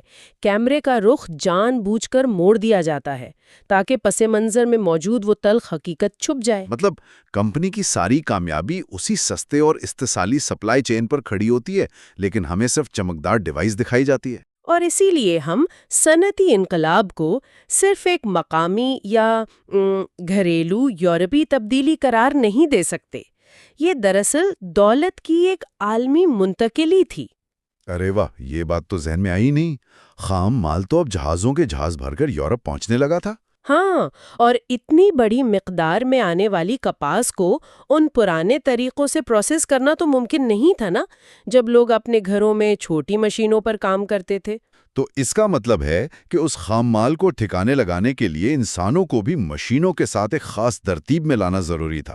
بالکل، اور یہیں سے انسانی تاریخ کی وہ سب سے بڑی تبدیلی آئی جسے ہم فیکٹری سسٹم یا کارخانوں کا نظام کہتے ہیں۔ یہاں بات واقعی بہت دلچسپ ہو جاتی ہے کیونکہ فیکٹریوں نے انسان کے کام کرنے کا طریقہ ہی بدل دیا. کیا ہم کہہ سکتے ہیں کہ آج کی 9 سے 5 کی مشینی روٹین کی شروعات وہیں سے ہوئی؟ آپ بالکل صحیح کہہ رہے ہیں. صنعتی دور سے پہلے انسانوں کا کام کرنے کا انداز لچکدار ہوتا تھا. وہ موسموں کی تبدیلی کے حساب سے محنت کرتے تھے. مطلب اگر بارش ہو رہی ہے تو گھر بیٹھ کر کام کر لیا. ہاں، اور وہ ایک پروڈکٹ بناتے تھے، جیسے ایک جوتا یا کپڑے کا ایک ٹکڑا، اور اس کی قیمت وصول کرتے تھے. لیکن کارخانوں کے نظام نے اس تصور کو ہی الٹ دیا. تو فیکٹریوں نے مزدور کو اس کی بنائی ہوئی چیز سے مکمل طور پر کاٹ دیا. جی، اس نے انسانی محنت کو محض ایک کموڈٹی بنا دیا، ایک ایسا مال تجارت جسے گھنٹوں نے ماپا اور کنٹرول کیا جا سکتا تھا. تو اب مزدور کوئی جوتا یا کپڑا نہیں بیچ رہا تھا بلکہ وہ اپنے دن کے 14 گھنٹے بیچ رہا تھا. بالکل، اور مزدوروں کا انحصار اب مکمل طور پر اجرت پر ہو گیا تھا. ان کے پاس زندہ رہنے کا کوئی دوسرا راستہ نہیں بچا تھا. تو اگر میں یہ کہوں کہ صبح الارم بجنے پر جو شدید بیزاری محسوس ہوتی ہے اس کا سارا غصہ ہمیں 19ویں صدی کے فیکٹری مالکان پر نکالنا چاہیے تو یہ غلط نہیں ہوگا؟ ہاں، تکنیکی طور پر آپ کا غصہ بالکل جائز ہے. وقت کی اتنی سخت پابندی اور مشینوں کی یکساں رفتار کے ساتھ کام کرنے پر مجبور کرنا اسی دور کی پیداوار ہے. لیکن اس اجرت کر مکمل انحصار نے انہیں سرمایہ دارانہ نظام کے سامنے بہت کمزور اور قابل استحصال بنا دیا ہوگا نا؟ بالکل بنا دیا تھا. جب آپ اس دور کے صنعتی شہروں کی حالت زار پڑھتے ہیں، جیسے مانچسٹر یا برمنگھم، تو تصویر بہت تلخ نظر آتی ہے. ہاں، میں نے پڑھا ہے کہ وہاں بے پناہ ہجوم تھا اور غلاظت اور بیماریاں عام تھیں. جی، کیونکہ شہر راتوں رات پھیل گئے تھے بغیر کسی منصوبہ بندی کے، اور اسی شدید طبقاتی تفریق اور برے حالات کی کوکھ سے مزدور یونینز اور ابتدائی سوشلسٹ تحریکوں نے جنم لیا. مطلب مزدوروں کو احساس ہونے لگا تھا کہ جو دولت وہ پیدا کر رہے ہیں اس کا ایک چھوٹا سا حصہ بھی انہیں نہیں مل رہا. بالکل، وہ اپنے حقوق کے لیے آواز اٹھانے پر مجبور ہو گئے تھے. اچھا، آپ ذرا اس بیانیے کے تسلسل کو آگے بڑھاتے ہیں. اب فیکٹریاں دن رات چل رہی ہیں، مزدور کام کر رہے ہیں اور مال ضرورت سے زیادہ پیدا ہو رہا ہے. ہاں، ایک نیا بحران سر اٹھا رہا تھا کہ اس سارے تیار مال کو بیچا کہاں جائے. اور میرے خیال میں اس نے سامراجی تاریخ اور نو آبادیاتی استحصال کا ایک نیا باب کھول دیا. بالکل درست. جب پیداوار مقامی ضرورت سے بڑھ گئی تو صنعتی ممالک کو نئی منڈیوں کی ضرورت پڑی، اور انہوں نے نو آبادیات کو صرف خام مال کے لیے استعمال کرنا چھوڑ دیا.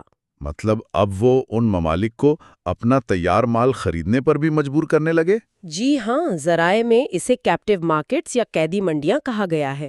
انہوں نے ایک واضح حکمت عملی کے تحت ایشیا اور افریقہ کی مقامی صنعتوں کو تباہ کر دیا. یہ تو بہت حیرت انگیز بات ہے. کیا ان ممالک کے پاس اپنی کوئی صنعت یا ہنر نہیں تھا؟ خاص طور پر ہندوستان کے حوالے سے اگر ہم بات کریں. یہ ایک بہت بڑی غلط فہمی ہے کہ باقی دنیا میں کوئی ہنر نہیں تھا.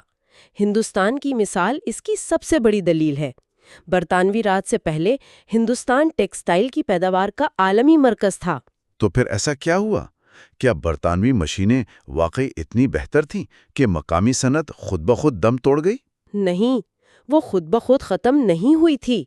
بیکٹ واضح کرتے ہیں کہ اسے باقاعدہ ریاستی طاقت اور پالیسیوں کے ذریعے مارا گیا تھا. اچھا، تو مطلب انہوں نے حکومتی طاقت استعمال کی؟ بالکل.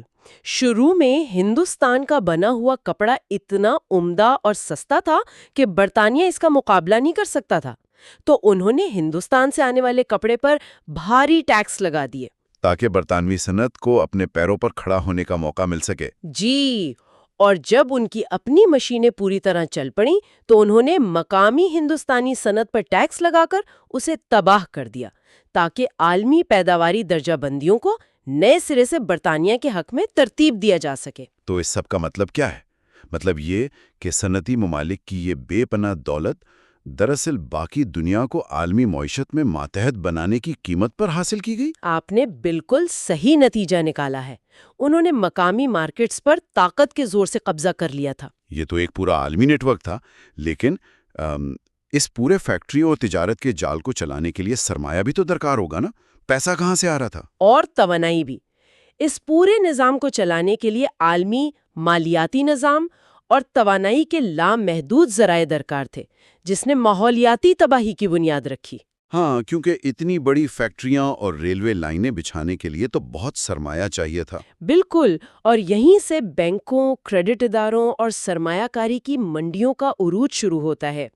سرمایہ کی منڈیوں نے فیکٹریوں کی تعمیر کے لیے بے تحاشا سرمایہ فراہم کیا۔ مطلب پیداوار اور تجارت ایک مکمل عالمی نظام بن گئے تھے۔ جی، ایک کریڈٹ سسٹم کے ذریعے دور دراز کے سرمایہ کار اس پورے عمل سے بے پناہ منافع کما رہے تھے، بغیر یہ سوچیں کہ یہ منافع کس کے خون پسینے سے آ رہا ہے۔ اور دوسری طرف مشینوں کی بھوک مٹانے کے لیے توانائی چاہیے تھی۔ لکڑی اور پانی کافی نہیں رہے تھے تو کوئلے اور بعد میں تیل کا بے دریغ استعمال شروع ہوا۔ بالکل، جس نے انسان کا فطرت کے ساتھ رشتہ ہمیشہ کے لیے بدل کر رکھ دیا۔ لیکن یہاں میں ایک سوال اٹھانا چاہتا ہوں، کیا یہ جو ماحولیاتی تباہی ہوئی، یہ صنعتی انقلاب کا کوئی حادثاتی سائیڈ ایفیکٹ تھا یا یہ اس نظام میں شروع سے ہی لکھ دی گئی تھی؟ انخلا سرمایہ داری کی تاریخ کا بنیادی جزو ہے، یہ کوئی حادثہ نہیں تھا۔ مطلب لامحدود ترقی پر مبنی اس ماڈل میں تباہی تو ہونی ہی تھی۔ ہاں، جب آپ کا پورا معاشی ڈھانچہ لامحدود ترقی اور منافع پر کھڑا ہو تو وہ لازمی طور پر قدرتی وسائل کو بے دردی سے نچوڑے گا۔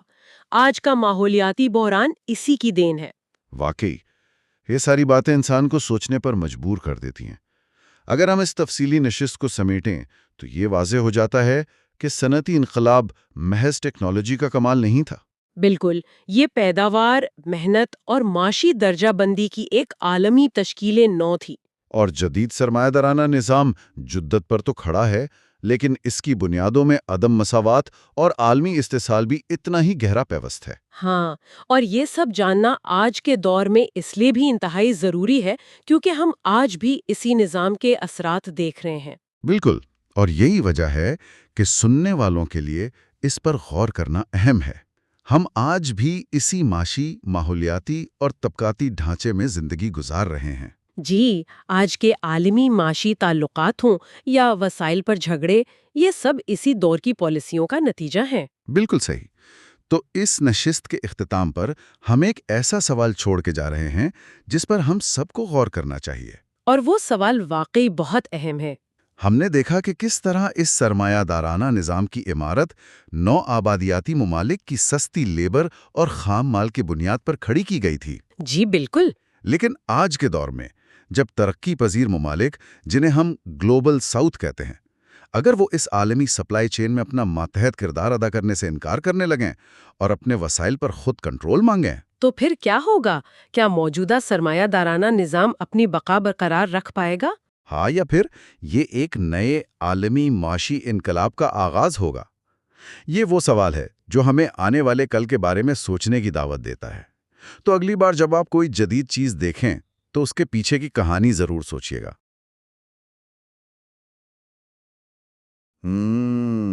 میں سے اکثر ایسا ہوتا ہے کہ فون کی سکرین سکرول کر رہے ہیں اور اچانک کوئی جوتوں کا جوڑا نظر آ گیا، یا کوئی نئی کتاب، یا گھر کی کوئی عام سی چیز، بالکل۔ اور بس ایک سیکنڈ لگتا ہے، ہم بائی ناؤ کے بٹن پر کلک کرتے ہیں اور بات ختم۔ پھر ہوتا یہ ہے کہ چند ہی دنوں میں دنیا کے کسی دوسرے کونے سے، شاید کسی اور بر اعظم سے ہی، وہ چیز بالکل محفوظ حالت میں ہمارے دروازے پر پہنچ جاتی ہے۔ جی جی بالکل ایسا ہی ہے۔ تو یہ سارا عمل دیکھنے میں بڑا سیدھا، شفاف اور آسان سا لگتا ہے، مطلب بالکل ایسے جیسے کوئی جادو ہو۔ لیکن اس ایک چھوٹی سی کلک اور اس ڈبے کے دروازے تک پہنچنے کے درمیان ایک ایسا عالمی اور مالیاتی نظام کام کر رہا ہے جو انتہائی پیچیدہ ہے اور ہماری نظروں سے مکمل طور پر پوشیدہ ہے۔ اور دلچسپ بات یہ ہے کہ ہم اس جادوئی سہولت کے اتنے عادی ہو چکے ہیں کہ اس کے پیچھے چلنے والی جو ایک پوری مشینری ہے نا، اس پر کبھی سوال ہی نہیں اٹھاتے۔ صحیح بات ہے۔ مطلب ہم اس پورے نظام کو محض ایک منڈی یا بازار ہی سمجھتے ہیں جہاں سیدھے سادے طریقے سے چیزیں خریدی اور بیچی جا رہی ہیں، لیکن حقیقت اس سے کوسوں دور ہے۔ بالکل، آج کا یہ جو معاشی ڈھانچہ ہے، یہ صرف فیکٹریوں اور دکانوں تک محدود نہیں رہا، بلکہ یہ ایک ایسا وسیع نیٹ ورک بن چکا ہے جو ہماری توجہ، ہمارا ذاتی ڈیٹا اور یہاں تک کہ عالمی سطح پر موجود عدم مساوات کو بھی ایک خاص طریقے سے منظم اور کنٹرول کر رہا ہے۔ تو چلیں آج اس پورے نظام کی تہیں کھولتے ہیں۔ ہمارے پاس آج کی اس گہری گفتگو کے لیے جو ماخذ موجود ہیں ان میں معروف تاریخ دان سوین بیکٹ کی شہرہ آفاق کتاب کیپٹلزم اے گلوبل ہسٹری، اس کے کچھ اقتباسات ہیں اور اس سے جڑے جدید معاشی جائزوں کا تفصیلی مواد شامل ہے۔ جی، اور ان ماخذ کی بنیاد پر ہم اس جدید سرمایہ داری یعنی ماڈرن کیپٹلزم کے ارتقاء کو سمجھنے کی کوشش کریں گے۔ تو سب سے پہلے اس بنیادی سوال کی طرف آتے ہیں۔ یہ جو آج کا عالمی معاشی نظام ہے جسے ہم گلوبل کیپٹلزم کہتے ہیں، کیا یہ واقعی کوئی بالکل نئی چیز ہے؟ کیونکہ عام طور پر تو یہی سمجھا جاتا ہے کہ انٹرنیٹ کے آنے کے بعد یا شاید پچھلی چند دہائیوں میں دنیا یکسر بدل گئی ہے۔ دیکھیں یہ ایک بہت اہم الجھن ہے جیسے سووین بیکٹ کی تحقیق بہت شاندار طریقے سے سلجھاتی ہے۔ وہ بتاتے ہیں کہ سرمایہ داری بذات خود کوئی نئی چیز نہیں ہے۔ اچھا، جی، اور یہ ہمیشہ سے ہی گلوبل یا عالمی رہی ہے۔ میرا مطلب ہے اگر ہم صدیوں پرانی تاریخ کا بغور جائزہ لیں تو وہ جو تجارتی جہاز تھے یا ایسٹ انڈیا کمپنی کی مہم جوئی تھی، ہاں وہ تو کافی پرانی بات ہے۔ بالکل، اور کپاس کی جو عالمی تجارت تھی، یہ سب اس بات کا ثبوت ہے کہ سرمایہ داری کی تو بنیاد ہی سرحدیں عبور کرنے اور دنیا کو آپس میں جوڑنے پر رکھی گئی تھی۔ صحیح۔ لیکن جو چیز واقعی نئی ہے وہ اس کی موجودہ شکل ہے، اس کی رفتار ہے اور اس کا دائرہ کار ہے۔ 1970 اور 1980 کی دہائیوں میں ایک بہت بڑا ساختیاتی اور نظریاتی انقلاب آیا جسے نیو لبرلزم کہا جاتا ہے۔ نیو لبرلزم، یہ لفظ معاشی مباحثوں میں بہت سننے کو ملتا ہے۔ اگر میں اسے تھوڑا سلیس زبان میں سمجھنے کی کوشش کروں تو 70 کی دہائی میں امریکہ میں رونلڈ ریگن اور برطانیہ میں مارگریٹ تھیچر کی قیادت میں یہ بیانیہ سامنے آیا تھا کہ معیشت کو حکومت کے کنٹرول سے آزاد کر دینا چاہیے۔ جی بالکل۔ بنیادی مقصد یہی بتایا گیا تھا کہ منڈیوں کو کھلی چھوٹ دے دی جائے، جو ریاستی ضوابط یا ریگولیشنز ہیں ان کو ختم کر دیا جائے اور نجکاری کو فروغ دیا جائے۔ صحیح کہہ رہے ہیں آپ۔ اور ان کا دعویٰ یہ تھا کہ جب مارکیٹ آزاد ہوگی تو دولت خود بخود نچلے طبقے تک پہنچ جائے گی، جسے وہ ٹرکل ڈاؤن اکنامکس کہتے ہیں۔ ہاں، دعویٰ تو یہی تھا۔ نیو لبرلزم کا ظاہری بیانیہ یہی تھا کہ ریاست یا حکومت جو ہے وہ معاشی معاملات میں مداخلت بند کر دے۔ تو کیا واقعی ایسا ہوا؟ مطلب اگر ہم ایک کھیل کی مثال لیں تو کیا نیو لبرلزم کا مطلب یہ تھا کہ ریاست جو اس کھیل میں ایک ریفری کا کردار ادا کر رہی تھی، جو دیکھ رہی تھی کہ کوئی فاؤل تو نہیں کر رہا، کیا ہم نے اس ریفری کو کھیل کے میدان سے ہی باہر نکال دیا؟ مطلب کیا ہم نے واقعی یہ کہہ دیا کہ بھائی اب کھلاڑی خود ہی اپنے اصول طے کریں گے؟ یہ ریفری والی تشبیہ بڑی کارآمد ہے، لیکن اگر ہم ماخذ میں موجود تاریخی حقائق کو دیکھیں تو اصل کہانی اس سے قدرے مختلف اور تھوڑی زیادہ پیچیدہ ہے۔ وہ کیسے؟ دیکھیں، ریفری دراصل کھیل کے میدان سے باہر نہیں گیا، اس نے بس اپنا کردار بدل لیا۔ کردار بدل لیا؟ اس کا کیا مطلب ہوا؟ اس کا مطلب یہ ہے کہ ریفری نے وہ جو فاؤل پکڑنے والی سیٹی تھی وہ ان بڑے کھلاڑیوں یعنی کارپوریشنز کے ہاتھ میں دے دی اور خود ان کھلاڑیوں کا ایک قسم کا سیکیورٹی گارڈ بن گیا۔ واہ! جی، سوین بیکرٹ کے ماخوذ یہ واضح کرتے ہیں کہ حکومتوں نے دراصل معیشت سے ہاتھ نہیں کھینچے، بلکہ انہوں نے اس سرمایہ دارانہ نظام کی حفاظت کی پوری ذمہ داری اٹھا لی۔ اچھا، یعنی وہ پیچھے نہیں ہٹے بلکہ وہ سسٹم کا محافظ بن گئے۔ بالکل، ریاست آج بھی اس کھیل کو چلانے میں پوری طرح ملوث ہے۔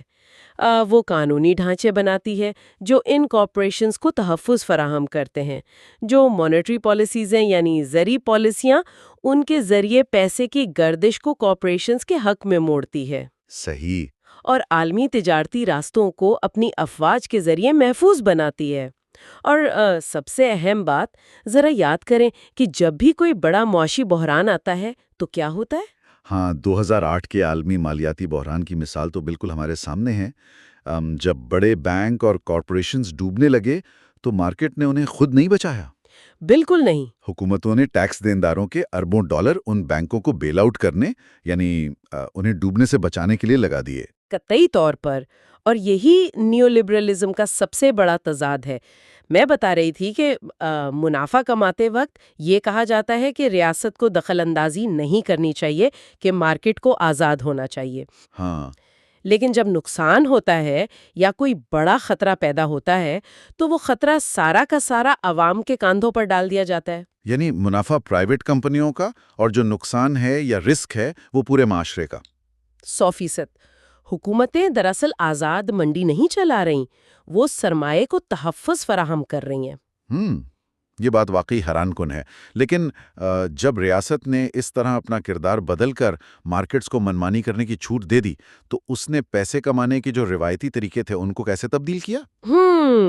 کیونکہ روایتی طور پر تو سرمایہ داری کا مطلب یہی تھا نا کہ ایک فیکٹری لگائی جائے، کوئی ٹھوس چیز بنائی جائے جیسے گاڑیاں، کپڑے یا جوتے، اور پھر انہیں بیچا جائے اور منافع کمایا جائے. یعنی جو پیداوار تھی وہ اصل چیز تھی. اور یہیں سے اس جدید دور کے سب سے بڑے انقلاب کا آغاز ہوتا ہے، جسے مالیت سازی یا فائنینشلائزیشن کہا جاتا ہے. فائنینشلائزیشن، اچھا. جی، جدید سرمایہ داری میں پیداوار اب مالیاتی منڈیوں کے یعنی فائنینشل مارکیٹس کے ماتحت ہو چکی ہے. اب ہوتا یہ ہے کہ سب سے زیادہ اور سب سے تیز پیسہ چیزیں بنانے سے نہیں بلکہ خود پیسے سے پیسہ بنانے سے کمایا جا رہا ہے. یہ تو عجیب بات ہے کہ آسارائیاں یا جس کو اسپیکولیشن کہتے ہیں اور پیچیدہ مالیاتی ڈیریویٹیوز وہ نئے ہتھیار ہیں جو آج کے اس نظام کو چلا رہے ہیں. ایک منٹ، مجھے یہاں تھوڑی الجھن ہو رہی ہے. پیسے سے پیسہ بنانا، لیکن یہ کیسے ہوتا ہے؟ مطلب ہوا سے تو پیسے نہیں بن سکتے نا، کسی نہ کسی کو تو زمین پر کوئی اصل چیز بنانی پڑتی ہوگی. یہ ڈیریویٹیوز آخر کام کیسے کرتے ہیں؟ چلے اسے سمجھنے کے لیے نا ایک بالکل سیدھی سی مثال لیتے ہیں. فرض کریں کہ ایک کسان ہے جو گندم اگاتا ہے اور دوسری طرف ایک فیکٹری ہے جو اس گندم سے ڈبل روٹی بناتی ہے. صحیح. تم فیکٹری کو بیچے گا، دونوں کچھ منافع کمائیں گے اور بات ختم. یہ ایک حقیقی معیشت ہے. لیکن یہ جو فائنینشلائزیشن ہے اس میں وال اسٹریٹ کے بینکرز بیچ میں آ جاتے ہیں. اچھا. وہ گندم نہیں خریدتے، وہ دراصل اس بات پر شرط لگاتے ہیں کہ 6 ماہ بعد اس گندم کی قیمت کیا ہوگی. اچھا، یعنی وہ اس چیز کی قیمت کے مستقبل پر جوا کھیل رہے ہیں. ایک طرح سے بالکل. اور بات صرف شرط لگانے تک نہیں رکتی، وہ اس شرط کو ایک باقاعدہ پروڈکٹ بنا دیتے ہیں جسے ڈیریویٹو کہا جاتا ہے. ارے! اور پھر وہ اس شرط کو دوسرے سرمایہ کاروں کو بیچتے ہیں جو آگے سے اس پر مزید شرطیں لگاتے ہیں. یوں گندم کا وہ ایک دانہ جو ابھی کھیت میں اگا بھی نہیں ہے نا، اس کی بنیاد پر اربوں ڈالر کی کاغذی تجارت ہو رہی ہوتی ہے. اس کا مطلب ہے کہ یہ سالہ تو ایک کاغذی محل ہے.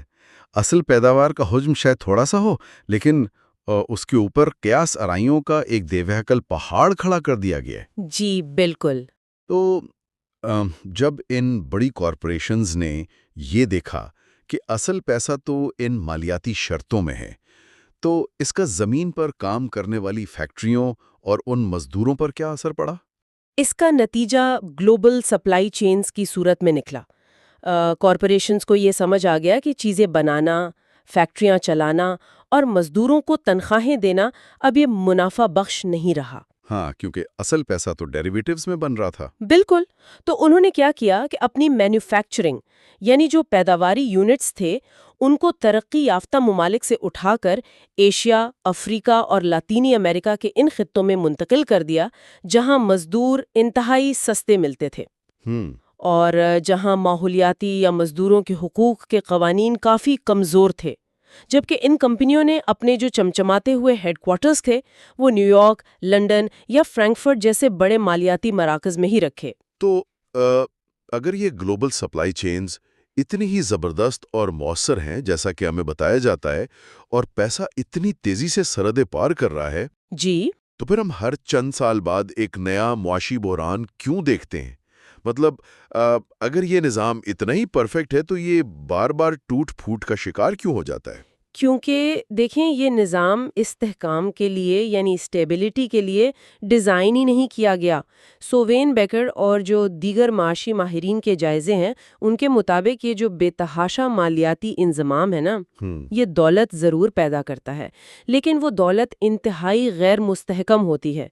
جب پوری معاشیاتی قیاس آرائیوں پر چل رہی ہو تو ایک جگہ کا بلبلہ پھٹتا ہے تو اس کے اثرات پوری دنیا میں محسوس کیے جاتے ہیں. صحیح بات ہے. جی، جب ہوا سے پیسہ بنایا جاتا ہے نا تو وہ ہوا کسی بھی وقت نکل سکتی ہے، اور جہاں تک ان سپلائی چینز کی بات ہے، ان کی جو نام نہاد کامیابی ہے اس کا راز ہی اس بات میں پوشیدہ ہے کہ مزدوری کی قیمت کو ہر ممکنہ حد تک دبا کر رکھا جائے۔ یعنی وہ سستے مزدور جن کے بارے میں ہم نے ابھی بات کی۔ جی، جب ایک ملٹی نیشنل کمپنی کسی ترقی پذیر ملک کی فیکٹری کو کوئی کانٹریکٹ دیتی ہے تو وہ کم ترین قیمت کا مطالبہ کرتی ہے۔ بالکل۔ اس کا سارا بوجھ اس مزدور پر پڑتا ہے جو دن میں 12-14 گھنٹے کام کرتا ہے۔ اس کے پاس نہ تو روزگار کا تحفظ ہوتا ہے، نہ ہی ہیلتھ انشورنس، اور نہ ہی بنیادی حقوق۔ یہ استحصال کوئی خامی یا حادثہ نہیں ہے، بلکہ ان سپلائی چینز کے منافع بخش رہنے کے لیے ایک لازمی شرط ہے۔ یہ تو معیشت اور فیکٹریوں کے بات ہو گئے، لیکن اگر ہم اس کو تھوڑا وسیع تر تناظر میں دیکھیں تو منافع کی سندھی دوڑ نے ہماری زندگی کے ایسے حصوں تک بھی رسائی حاصل کر لی ہے جن کے بارے میں ہم نے کبھی سوچا بھی نہیں تھا۔ بالکل۔ ماخوذ میں ایک تصور کا ذکر بار بار آتا ہے جسے کموڈیفیکیشن یا اشیاء سازی کہا گیا ہے۔ یہ کیا ہے؟ کیونکہ ایسا لگتا ہے کہ جب مالیاتی منڈیوں میں روایتی چیزیں بیچنے کے لیے کم پڑ گئیں تو انہوں نے منافع کمانے کے لیے کچھ نئے میدان ہی تلاش کر لیے۔ دیکھیں، اشیاء سازی یا کموڈیفیکیشن کا سادہ سا مطلب یہ ہے کہ زندگی کے ان پہلوؤں، جذبوں یا رشتوں کو بھی ایک پروڈکٹ یا بکاؤ مال بنا دینا جو ماضی میں کبھی منڈی کا حصہ نہیں تھے۔ اچھا۔ اگر ہم تاریخ کے اوراق پلٹیں تو علم کا حصول، صحت کی دیکھ بھال یا حتیٰ کہ پینے کا صاف پانی، یہ قدرتی حقوق یا فلاحی کام سمجھا جاتے تھے۔ ہاں، یہ تو بنیادی چیزیں ہیں۔ لیکن جدید سرمایہ داری نے ان سب کو خریدی اور بیچی جانے والی کموڈیٹیز بنا دیا ہے۔ آج تعلیم اور صحت کی سہولیات دنیا کی سب سے بڑی اور منافع بخش انڈسٹریز ہیں، لیکن حیرت کی بات یہ ہے کہ یہ عمل اب صرف جسمانی یا ٹھوس چیزوں تک محدود نہیں رہا۔ آپ کا اشارہ ڈیجیٹل کیپٹلزم کی طرف ہے، کیونکہ ڈیجیٹل دور میں تو یہ سب بالکل ہی ایک نئی شکل اختیار کر چکا ہے۔ جی، ڈیجیٹل کیپٹلزم اس جدید سرمایہ داری کا سب سے خطرناک اور جدید ترین مرحلہ ہے۔ بڑی جو ٹیک کمپنیاں ہیں، سوشل میڈیا پلیٹ فارمز اور ای کامرس سائٹس، انہوں نے انسانی تعامل یعنی ہیومن انٹریکشن کو کموڈیفائی کر دیا ہے۔ انٹرنیٹ پر دوستوں سے بات چیت کرنا، ویڈیوز دیکھنا یا محض کچھ سرچ کرنا، یہ سب اب ڈیٹا کی شکل میں محفوظ ہو رہا ہے۔ یہاں عام طور پر ایک جملہ بہت دہرایا جاتا ہے کہ اگر کوئی سروس مفت ہے تو اصل میں انسان خود وہ پروڈکٹ ہے جسے بیچا جا رہا ہے۔ جی بالکل، سنا ہوگا آپ نے۔ مطلب ہماری توجہ، ہمارا وقت، ہمارے خیالات، یہ سب بک رہا۔ لیکن کیا یہ بات واقعی اتنی سادہ ہے یا اس کے پیچھے کوئی مزید گہرا میکینزم کام کر رہا ہے؟ یہ جو جملہ آپ نے بولا نا، یہ کچھ سال پہلے تک تو بالکل درست مانا جاتا تھا، لیکن اب بات اس سے بہت آگے نکل چکی ہے۔ وہ کیسے؟ ماخذ کی روشنی میں اگر ہم دیکھیں تو انسان اب صرف ایک پروڈکٹ نہیں رہا۔ اصل پروڈکٹ ہمارا موجودہ ڈیٹا بھی نہیں ہے، بلکہ ہمارے مستقبل کے رویوں کی پیش گوئی ہے۔ اسے نگرانی کی سرمایہ داری یا سرویلنس کیپٹلزم کہا جاتا ہے۔ مستقبل کے رویوں کی پیشگوئی؟ مطلب کوئی یہ اندازہ لگا رہا ہے کہ کوئی انسان کل کیا فیصلہ کرے گا؟ جی، یہ کیسے ممکن ہے؟ یہ الگوریدمز کے ذریعے ممکن ہے۔ یہ کمپنیاں صرف ڈیٹا جمع نہیں کرتی، بلکہ وہ اس ڈیٹا کو طاقتور مصنوعی ذہانت یا AI میں فیڈ کرتی ہیں۔ یہ الگوریدمز انسان کی پسند، ناپسند اور کمزوریوں کو اس سے بھی بہتر جاننے لگتے ہیں جتنا وہ انسان خود جانتا ہے۔ یہ تو بڑی خوفناک بات ہے۔ بالکل، وہ اندازہ لگاتے ہیں کہ کس وقت کون سا اشتہار یا کون سی خبر دکھانے سے کسی انسان کے عمل کو تبدیل کیا جا سکتا ہے۔ ان کا مقصد صرف توجہ حاصل کرنا نہیں ہے، بلکہ انسانی رویوں کو ایک خاص سمت میں موڑنا ہے تاکہ وہ ان کارپوریشنز کے لیے منافع بخش ثابت ہوں۔ یہ تو بالکل ایسا ہے جیسے ہم گندم کے ڈیریویٹوز پر شرطیں لگانے کی بات کر رہے تھے۔ بس فرق یہ ہے کہ وال اسٹریٹ کے بینکرز گندم کے مستقبل کی قیمت پر شرط لگا رہے تھے اور یہ ٹیک کمپنیاں انسانی فیصلوں کے مستقبل پر شرط لگا رہی ہیں۔ بالکل صحیح پکڑا آپ نے۔ اور سب سے تشویشناک بات یہ ہے کہ انسان یہ سمجھ رہا ہوتا ہے کہ وہ اپنے فیصلے آزادانہ طور پر کر رہا ہے، جبکہ حقیقت میں اسے خاموشی سے ڈائریکٹ کیا جا رہا ہوتا ہے۔ جی، یہی اس ڈیجیٹل کموڈیفیکیشن کا سب سے پریشان کن پہلو ہے۔ انسانی خود مختاری یا ہیومن ایجنسی کو خاموشی سے ایک مالیاتی اثاثے میں تبدیل کر دیا گیا ہے۔ تو اگر واقعی ہر چیز بکنے کے لیے تیار ہے اور ہر انسان کو ڈیٹا کے منافع بخش پیکٹ میں تبدیل کیا جا رہا ہے اور مسلسل معاشی ترقی ہی کائنات کی سب سے بڑی ترجیح بن گئی ہے، تو اس کا انجام کیا ہوگا؟ میرا مطلب ہے اس سارے نظام کے ہمارے معاشرے اور اس کرے ارض پر کیا ٹھوس نتائج نکل رہے ہیں؟ دیکھیں، نتائج تو بہت واضح اور تباہ کن ہیں۔ ماخذ کے مطابق اس کا سب سے سنگین نتیجہ عدم مساوات کی وہ خلیج ہے جس کی تاریخ میں کوئی نظیر نہیں ملتی۔ صحیح۔ آج دنیا کی زیادہ تر دولت ایک بہت ہی چھوٹی سی عالمی اشرافیہ کے پاس سمٹ آئی ہے۔ دوسری طرف عوام کی ایک بہت بڑی اکثریت کو عدم تحفظ کا شکار اور ٹھہری ہوئی تنخواہوں کا سامنا ہے۔ اور یہ سمجھنا بہت ضروری ہے کہ یہ کوئی تکنیکی خامی نہیں ہے، یہ عدم مساوات اس نظام کی ساخت کا لازمی حصہ ہے۔ ساخت کا حصہ کیسے؟ کیا اس کا مطلب ہے کہ یہ نظام جان بوجھ کر اس طرح ڈیزائن کیا گیا ہے؟ دراصل سرمایہ داری میں سرمایہ کاری پر ملنے والا منافع، جسے ریٹرن آن کیپٹل کہتے ہیں، وہ ہمیشہ معاشی ترقی یا عام انسان کی تنخواہوں میں اضافے سے کہیں زیادہ تیزی سے بڑھتا ہے۔ اچھا۔ جس کے پاس پہلے سے سرمایہ ہے، اس کا سرمایہ ڈیریویٹیوز اور سٹاک مارکیٹس کے ذریعے تیزی سے کئی گنا ہو جاتا ہے، جبکہ ایک عام محنت کش جو اپنی جسمانی یا ذہنی محنت بیچ رہا ہے نا، اس کی آمدنی میں اس تناسب سے کبھی اضافہ نہیں ہوتا۔ لہٰذا امیر اور غریب کے درمیان فاصلہ بڑھنا ایک حسابی حقیقت ہے۔ اور اس کا دوسرا پہلو جو ماخذ میں شدت سے اجاگر کیا گیا ہے وہ ماحولیاتی بحران ہے۔ جی بالکل۔ یہ جو مسلسل ترقی کی یعنی ریلنٹلیس گروتھ کی اندھی ہوس ہے نا، کہ ہر سال پچھلے سال سے زیادہ پیداوار اور زیادہ منافع ہونا چاہیے، اس نے تو کرۂ ارض کی بنیادیں ہلا دی ہیں۔ بالکل درست۔ سرمایہ داری کی بنیاد اس مفروضے پر ہے کہ وسائل لامحدود ہیں، لیکن ہم سب جانتے ہیں کہ ہمارا سیارہ لامحدود نہیں ہے۔ ظاہر ہے۔ منافع کو زیادہ سے زیادہ کرنے کی اس دوڑ نے ہمیں موسمیاتی تبدیلی، جنگلات کے کٹاؤ اور حیاتیاتی تنوع یا بائیو ڈائیورسٹی کے خاتمے کے دہانے پر لا کھڑا کیا ہے۔ فوسل فیولز پر ہمارا انحصار اور صنعتی زراعت جو منافع بخش تو ہیں، لیکن ماحولیاتی لحاظ سے تباہ کن ہے۔ جی، جب نظام کا واحد پیمانہ صرف منافع ہونا، تو ہوا، پانی اور زمین صرف وہ خام مال سمجھے جاتے ہیں جنہیں نچوڑا جا سکتا ہے۔ یہ سب سن کر تو ایسا لگتا ہے کہ یہ ایک ایسا دیا ہیکل پہیا ہے جو بس سب کچھ کچلتا ہوا آگے بڑھ رہا ہے۔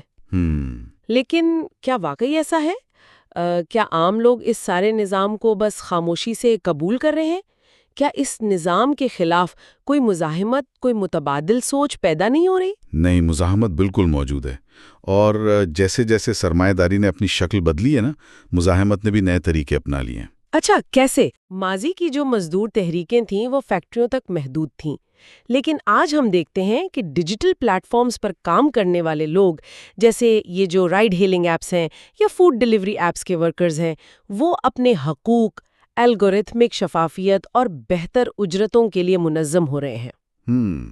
عالمگیریت کے خلاف مظاہرے اور ماحولیاتی کارکنوں کی تحریک روز بروز زور پکڑ رہی ہیں۔ ماخذ میں اس حوالے سے یونیورسل بیسک انکم یا UBI کی بحث کا بھی ذکر ہے۔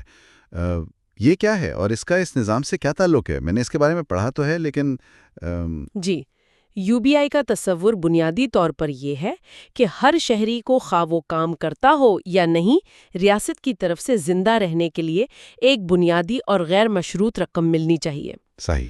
اب اس تصور پر دونوں طرف سے بحث ہو رہی ہے۔ کچھ سرمایہ دار اسے اس لیے سپورٹ کرتے ہیں کہ اگر آٹومیشن اور AI کی وجہ سے نوکریاں ختم ہو گئیں تو ان کا سامان کون خریدے گا؟ ہاں، یعنی وہ تو اپنے صارف کو بچانا چاہتے ہیں۔ بالکل، ان کے لیے UBI اس صارف خانہ نظام کو چلتا رکھنے کا محض ایک طریقہ ہے۔ لیکن دوسری طرف جو سماجی کارکن ہیں وہ اسے ایک آزادی کے طور پر دیکھتے ہیں۔ وہ کیسے؟ اگر ہر انسان کی بنیادی ضروریات پوری ہو جائے نا، تو اسے بھوک کے خوف سے کسی استحصالی نوکری پر مجبور نہیں کیا جا سکے گا۔ وہ بڑی کارپوریشنز کو نہیں کہنے کی طاقت حاصل کر لے گا۔ اس کے علاوہ جو ابھرتی ہوئی معیشتیں ہیں وہ بھی اس مغربی طرز کی نیو لبرل سرمایہ داری کو چیلنج کر رہی ہیں اور نئے معاشی بلاکس بنا رہی ہیں۔ چلیں آج کی اس تفصیلی گفتگو کو سمیٹتے ہیں۔ ان تمام ماخذ اور شواہد کی بنیاد پر ایک بات تو بالکل واضح ہو گئی ہے کہ یہ جو ماڈرن کیپٹلزم، فائنینشلائزیشن اور ڈیجیٹل کنٹرول کا موجودہ ڈھانچہ ہے نا، یہ کشش ثقل کی طرح قدرت کا کوئی اٹل قانون نہیں ہے۔ جی بالکل نہیں۔ یہ انسانوں کی اور خاص طور پر عالمی طاقتوں کی پالیسیوں کا نتیجہ ہے۔ اس نظام نے دنیا کو ٹیکنالوجی اور پیداوار کی بے پناہ طاقت تو ضرور دی ہے، لیکن اس کی قیمت شدید عدم مساوات اور ماحولیاتی تباہی کی صورت میں چکانی پڑ رہی ہے۔ بالکل، اور اس نظام کو ایک تاریخی اور انسانی ساختہ نظام کے طور پر تسلیم کرنا ہی وہ پہلی سیڑھی ہے جس پر قدم رکھ کر یہ سمجھا جا سکتا ہے کہ اگر اسے انسانوں نے بنایا ہے تو اسے بدلا، بہتر کیا یا کسی زیادہ منصفانہ متبادل سے تبدیل بھی کیا جا سکتا ہے۔ تو آج کے اس جائزے کو ہم یہیں ختم کرتے ہیں، لیکن اختتام سے پہلے ایک خیال جس پر غور کرنا بہت ضروری ہے۔ ہم نے تفصیلی بات کی کہ کس طرح ہماری توجہ اور ہمارے مستقبل کے فیصلوں کو ڈیجیٹل دور میں منڈی کا بکاؤ مال بنا دیا گیا ہے۔ تو ذرا تصور کریں مستقبل کی اس جدید سرمایہ داری میں جب ٹیکنالوجی اور بھی زیادہ گہرائی میں اتر جائے گی، کیا ہوگا اگر انسانی اداسی، ہماری خوشی یا ہمارے سب سے گہرے خوف ہی کل کی سب سے بڑی مالیاتی کموڈٹی بن جائیں؟ یہ واقعی ایک گہرا سوال ہے۔ جی، جب کوئی جدید الگوریدم کسی انسان کے دل کی دھڑکن اور اس کے خوف کو مانیٹر کر کے اسے وال سٹریٹ کی کسی کمپنی کو بیچے، تو اس نظام میں ایک آزاد انسان کے طور پر کوئی اپنے فیصلوں کو کتنا اپنا کہہ سکے گا؟ اگلی بار جب اسمارٹ فون کی اسکرین پر بائے ناؤ کے بٹن پر کلک کیا جائے تو ایک لمحے کے لیے ضرور سوچنا چاہیے کہ اس ایک کلک کے پیچھے واقعی بک کیا رہا ہے اور بک کون رہا ہے۔ لطف آیا اس موضوع کی تہیں کھولنے میں۔ اپنا خیال رکھیے گا۔